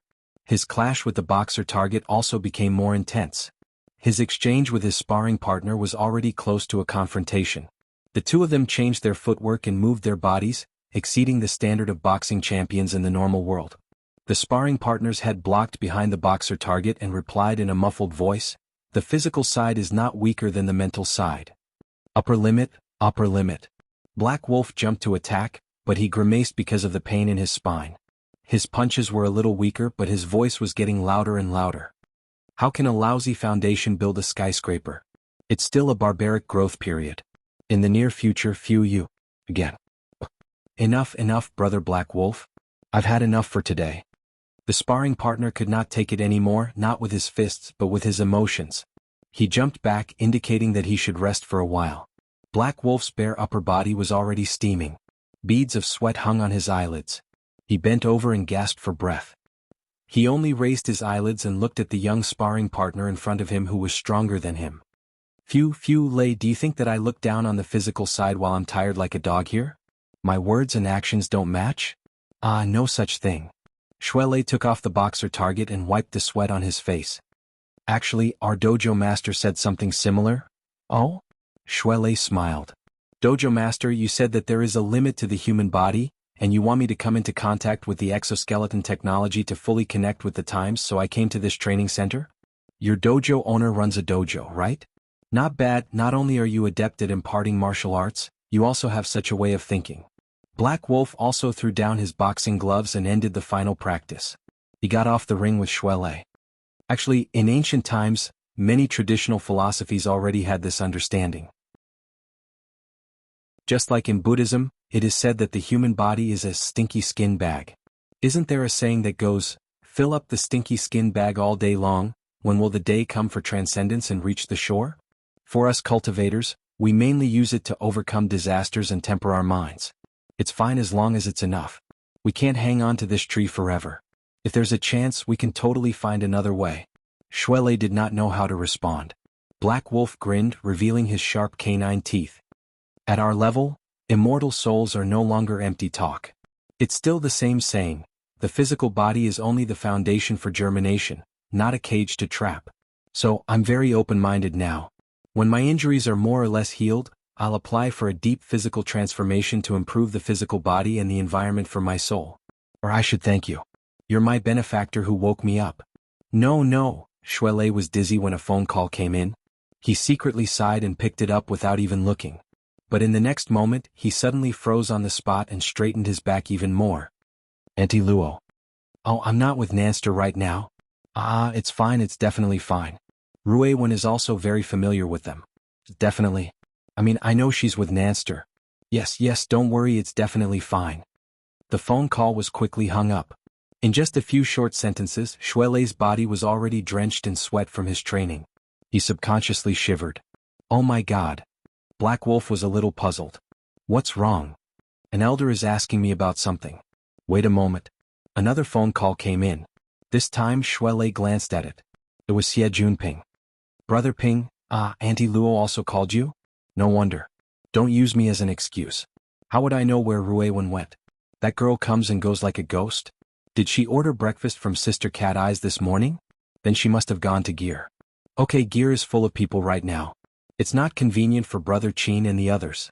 I'll go over. Did you just come out from the orphanage? How about you take a turn and pick me up? I'm at the Exoskeleton Training Center in Trigate District. Okay, thanks a lot. I'll wait for you at the main entrance. After talking for a while, Lei finally straightened out the situation.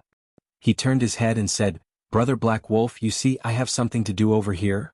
Okay, you go. I'm almost done here. We'll talk later. Black Wolf was also smiling. His thin face was rather sunny. Lei replied with a smile and took his leave. He hastily took a shower and took the free nutritious meal from the training center.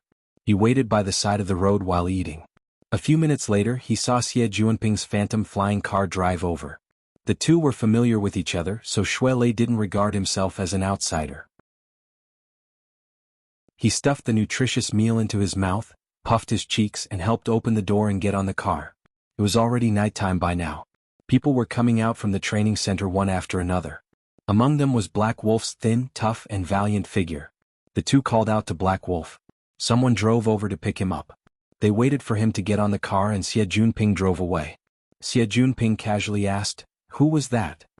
Lei swallowed the nutritious meal and said, a fellow member of the society. He came here for rehabilitation. In the past. How do I put it? It was pretty complicated.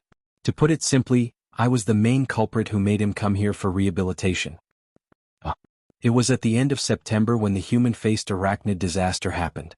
Brother Black Wolf was a member of the operation team. He was careless and was controlled by a human-faced arachnid. It attacked Nanster and I just happened to run into him. Shui Lei gave a general explanation of the situation at the time. Black Wolf was the most unlucky member of the operation team. His spine had been injured by Shui Lei in the fight in the elevator. He had only recently recovered and was undergoing rehabilitation. Shui Lei happened to follow the society's introduction and went to this training center to do exoskeleton training. The two sides met. "Oh, you beat him up like this? Wouldn't I take the opportunity to beat you to death?" I was in a hurry to save him.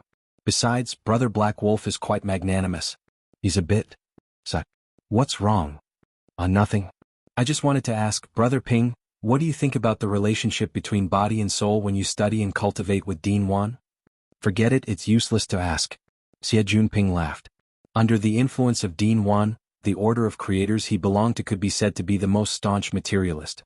There was no place for pure spiritual bodies such as souls. Of course, Xie Junping had not reached this level yet. He could only be regarded as a practical person.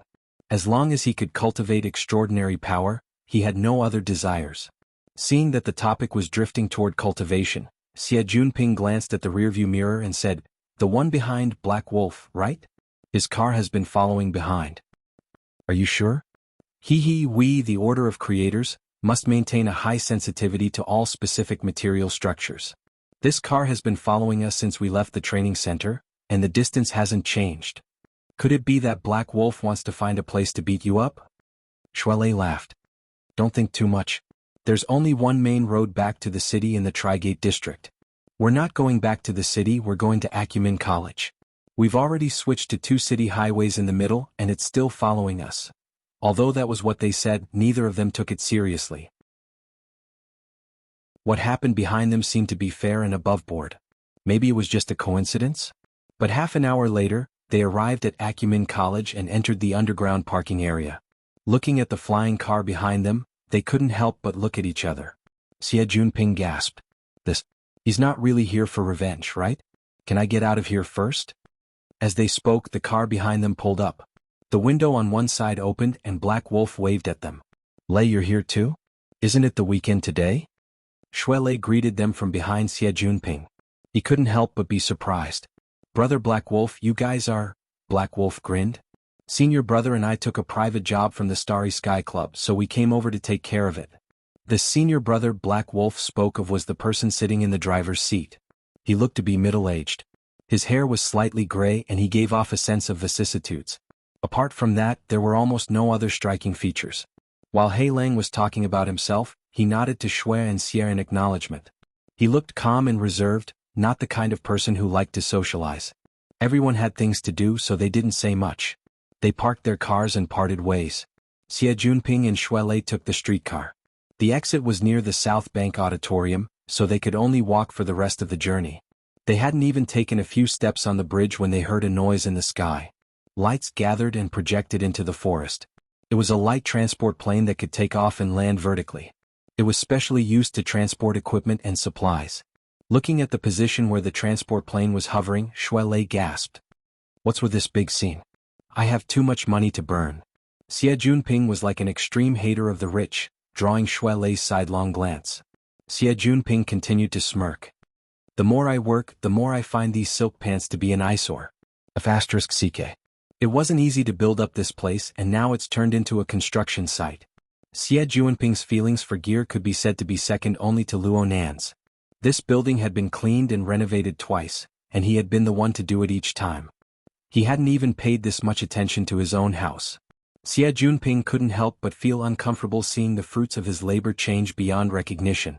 He mumbled to himself as he walked inside. He walked from the forest path to the small plaza in front of him. He was just about to enter the lobby when a shadow suddenly leaped past his feet, bringing with it a gust of wind. Chapter 6:14. The shadow suddenly came to an abrupt stop, and its plump body slid on the ground, leaving a long wet mark.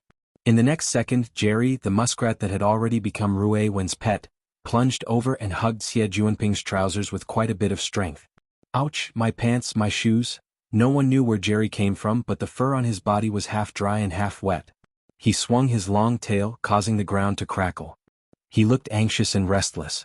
Xie Junping said that he disliked it, but if he was really angry at it, he wouldn't have called it sun. He and Jerry could be said to have gotten to know each other through a fight. Back then they had fought for several days and he hated this muskrat to the core. But later this little thing was nowhere to be found. When it appeared again, it had already transformed into Xuanhuan's pet.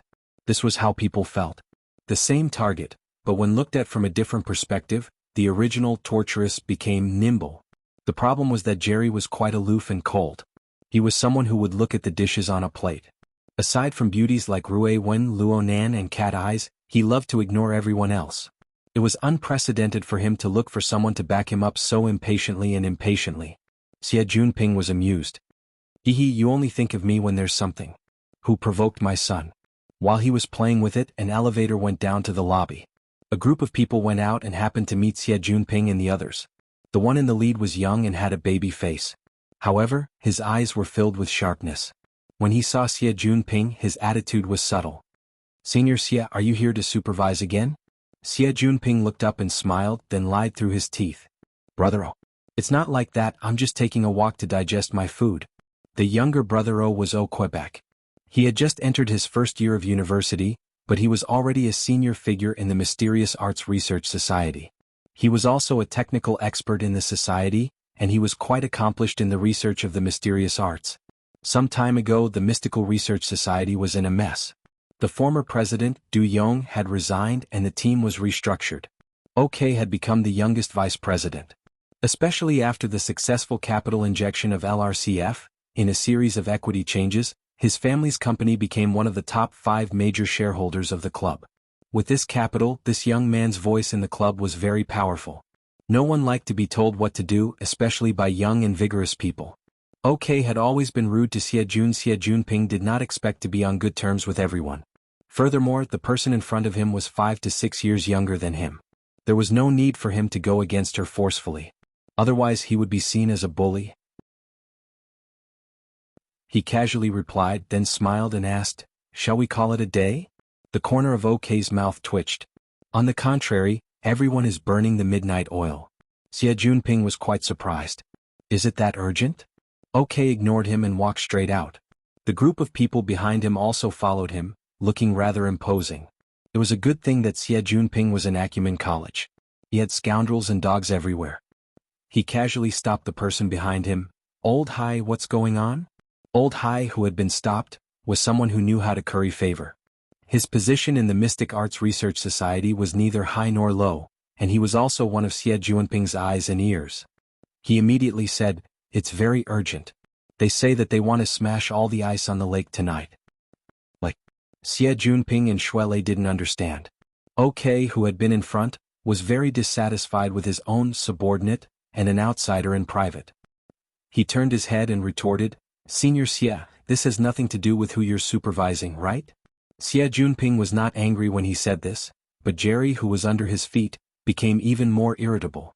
It bared its teeth at OK and even let out a strange squeak. OK glanced at the little thing. "It's freezing outside.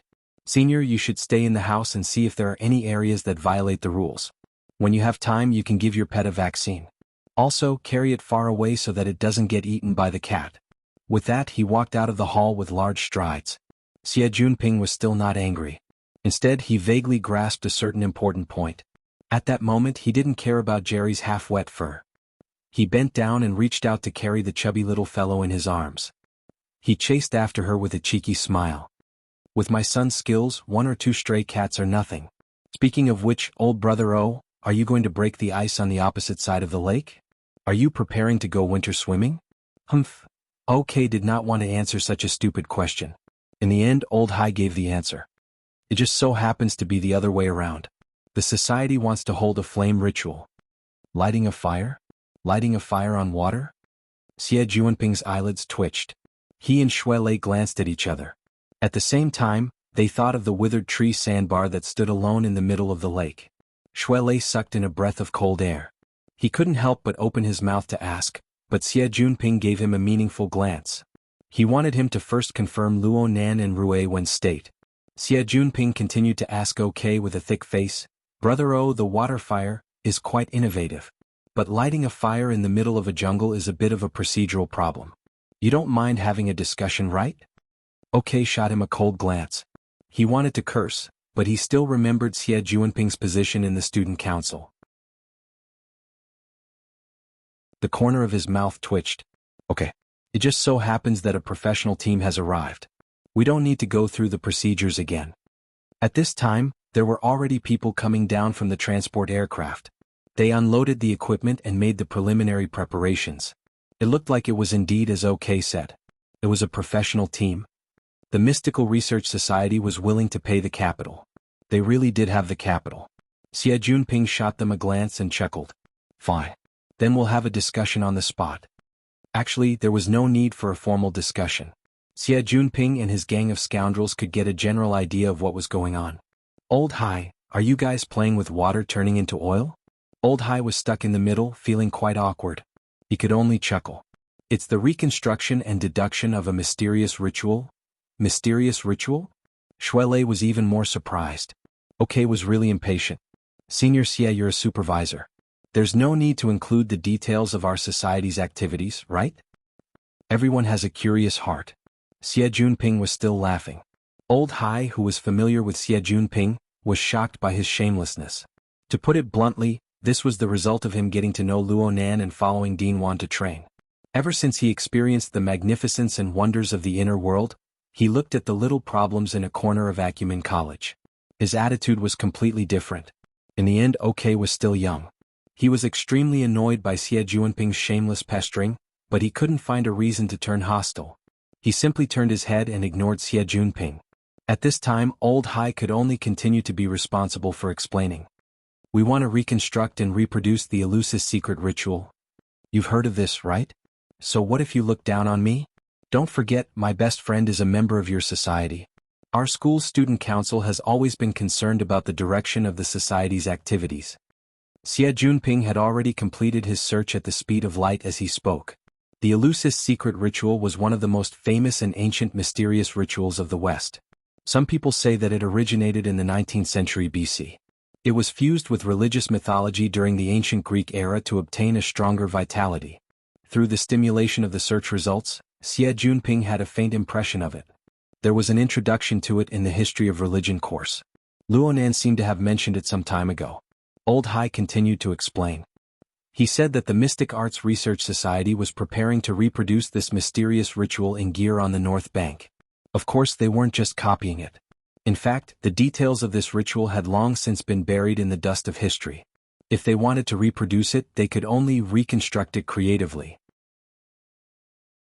Oh, great ambition. Xie Juanping expressed his admiration out of politeness. Old Hai cast a glance forward and saw that OK had walked far away. He giggled and spoke in a strange tone. Yeah. Under the stimulation of male hormones, it's strong and straight. Ha! Old Hai smiled mysteriously. Speaking of which, Director Xie, you're no longer on the same level as us Ivory Tower people. This year will there be... He drew a circle around the bracelet on his wrist. Those who understood this hint would understand it. Those who didn't would be confused. Fortunately, Xie Juanping was a first-rate veteran. He immediately raised his eyebrows. A banquet? Old Hai gave him a thumbs up. They're getting better and better at fooling little kids. Only after saying this did he remember that there were even younger participants this year. It was Xie Juanping himself who, after making a difficult decision, refused the opportunity to participate in the banquet for the first time in his life. This was because his cultivation was at a critical juncture. He could foresee a qualitative change in his life not too far away. Those excessively straightforward conquest games no longer possessed a strong attraction. He would not tell Old Hai such words. He only revealed a you-know smile. Old Hai was not surprised at all. He took the opportunity to tell him what he had heard. I heard that this year it's also the theme of mysticism. Many people in our circle have won the lottery. What does this have to do with your reconstruction of the elusive ritual? It has a lot to do with it. Vice President O is preparing for this. He wants to amaze the world with a single brilliant feat. Did he go in the wrong direction? With the way things are over there, mysticism is just a gimmick. At the end of the day, it's still a matter of men and women. Old Hai chuckled. That should be right. I heard that he has already invited President Tang to be his female companion. This is the stepping stone. President Tang? Tangy? Xie Juanping was really shocked. Damn. They're almost 10 years apart. This kid is into this kind of thing? Could it be true love? There's still a backup. Our hibiscus flower. Feijin? Isn't she about to graduate? I understand. It's indeed true love. He had just come of age and was already in such a hurry to expose his taste. This kid was still immature. In comparison, the other younger one seemed to be about the same. He was overthinking. I still have to sort out the logic here. The banquet isn't going to be held here? Old Hai was surprised. You don't know? This year's main venue is set to be at Cloud City Water Village. A bunch of lively people are preparing to freeload on the periphery. Ha! Xie Junping had already let the cat out of the bag. Old Hai did not think too much about it. He was just envious. This is a university town. Is there a better place to party and hunt? We can open up a second battlefield at any time. At that time, the entire Pingjiang district will be covered.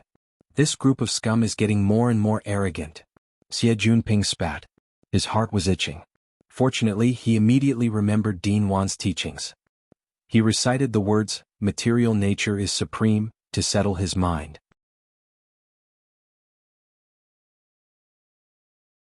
Chapter 6:15. Before Xie Junping could figure out what was going on, Jerry struggled to jump out from his arms. It slithered down to the ground like a wisp of smoke.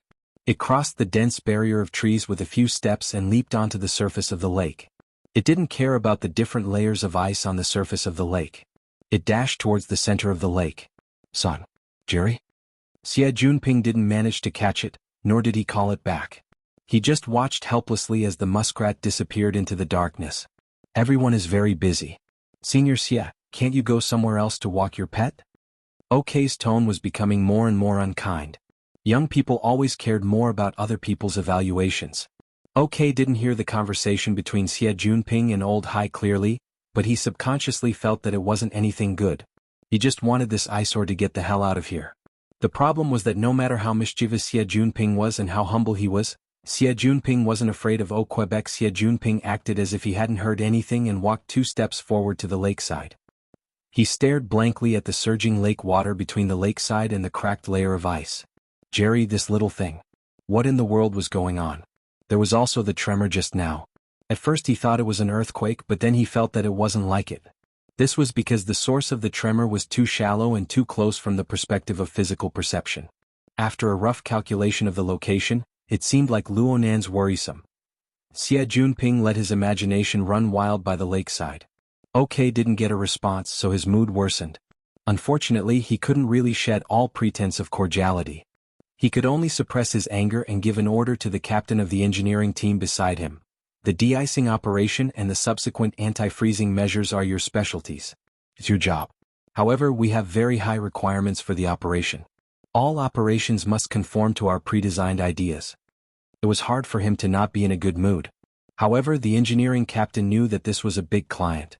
Anything could be discussed if there was money to be made. He chuckled in response.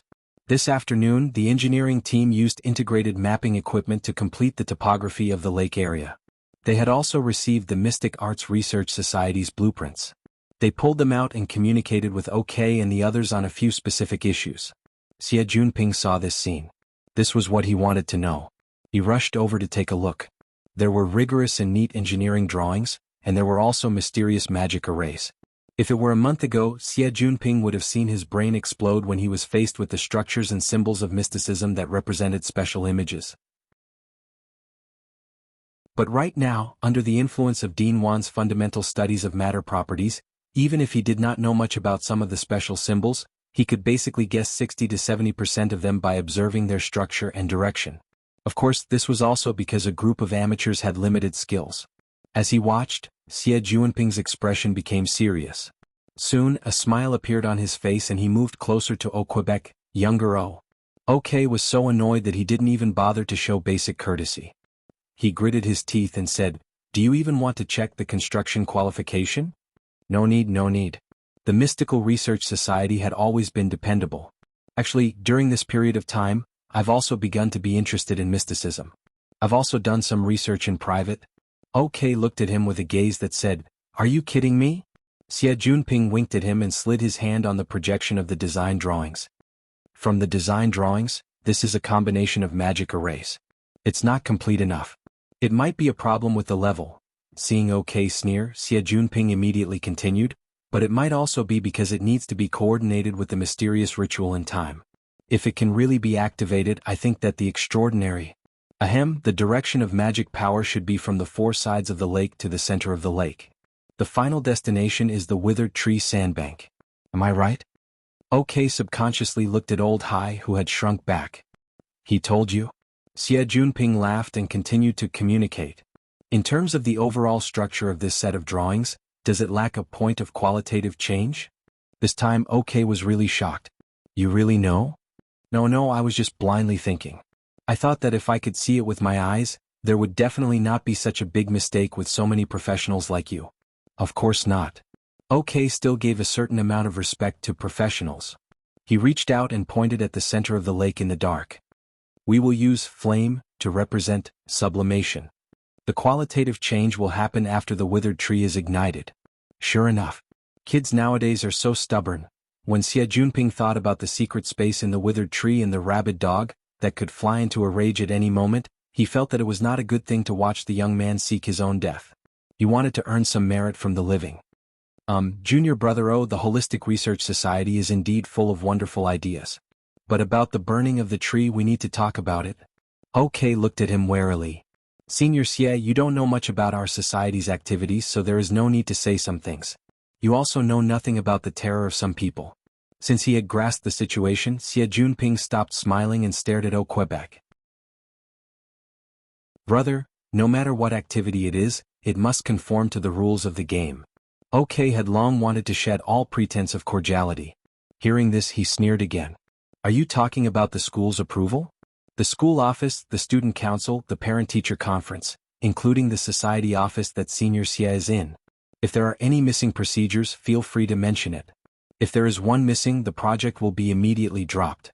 But if you can't find it, don't talk nonsense here. When it came to procedures, Xie Junping really choked. For a big society like the Mystic Arts Research Society, they had honed their skills in all kinds of materials and procedures. It was not easy to find loopholes, and it was even more difficult to say anything in a short period of time. While he was choking, OK turned to the others around and shouted, "Listen up, the society's task is very important. Before Christmas Eve, the layout of this place must be completed, and internal experiments must be carried out at least 3 times. Otherwise, the opening of the activity week will be a messy scene, and we will only be able to clean up the mess. Keep your eyes open for the next 2 days, don't let those irrelevant people come and cause trouble. If you encounter any troublemakers, tell them to get lost." This was not just pointing at the mulberry tree but scolding the locust tree. It was basically scolding Xie Junping. And among the society members that OK brought, there were very few wily old foxes like old Hai.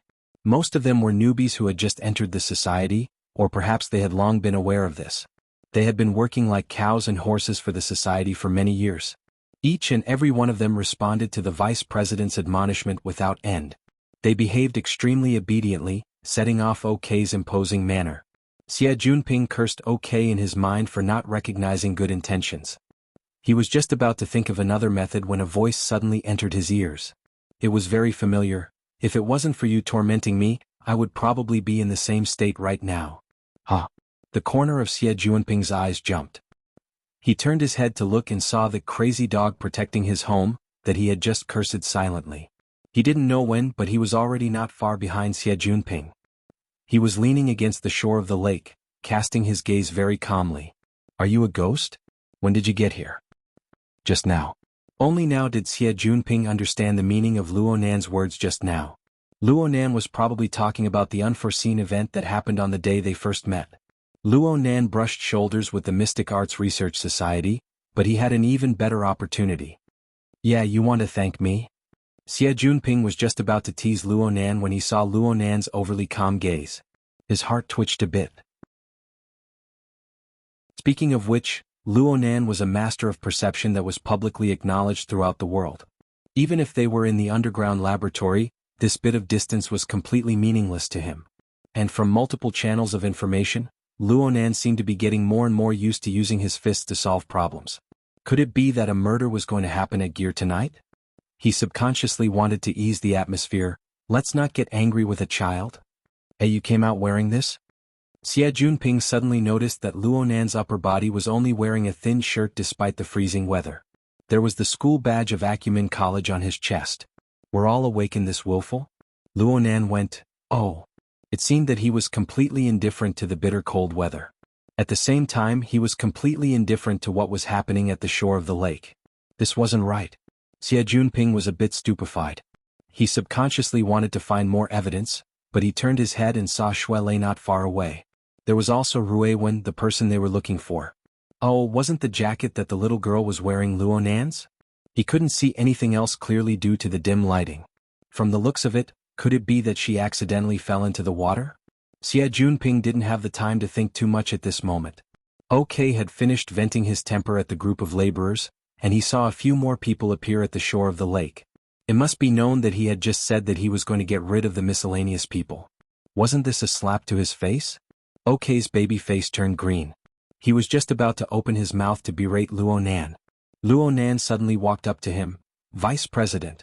As a member of the society, I wish to express my opinion. Xie Junping cried out in his mind, oh no. OK was stunned for a moment. Only now did he clearly see Luonan's face. Luonan was more or less a celebrity figure in the Mystic Arts Research Society. Everyone knew that he had borrowed someone else's identity to enter the society. Not to mention his ability, his connections were certainly solid. OK's brain spun for a while before he realized that Luonan and Xie Junping were on the same side from the start. But during this moment of stupefaction, Luonan had already continued speaking. I participated in the reconstruction of the basic design of the Elusis mystic apparatus. I also analyzed and calculated the basic framework of the Star of David. I didn't consider supernatural powers at the time, or perhaps I should say the problem of magical powers. It doesn't have the capacity to carry this. It's impossible to go from 0 to 1. It's even more impossible to sublimate from 1 to 100. If the Star of David is still the key structure of the mystic apparatus, then there's no need for us to waste our efforts. What nonsense are you spouting? OK instinctively berated. But when he saw Luonan's eyes in the darkness, he felt an indescribable emptiness in his heart. His voice dropped 2 octaves. How laughable. The final structure optimization was guided by a true master of the mystic arts? Then did the master advise you that this is just a dazzling trick at most? It's more suitable for amusing people indoors. It's not something that can be piled up into a different result by simply enlarging the scale. The one who spoke these words was not Luonan. Instead, it was a young woman with a rather pleasant voice. However, the most eye-catching thing was that the newcomer approached from afar.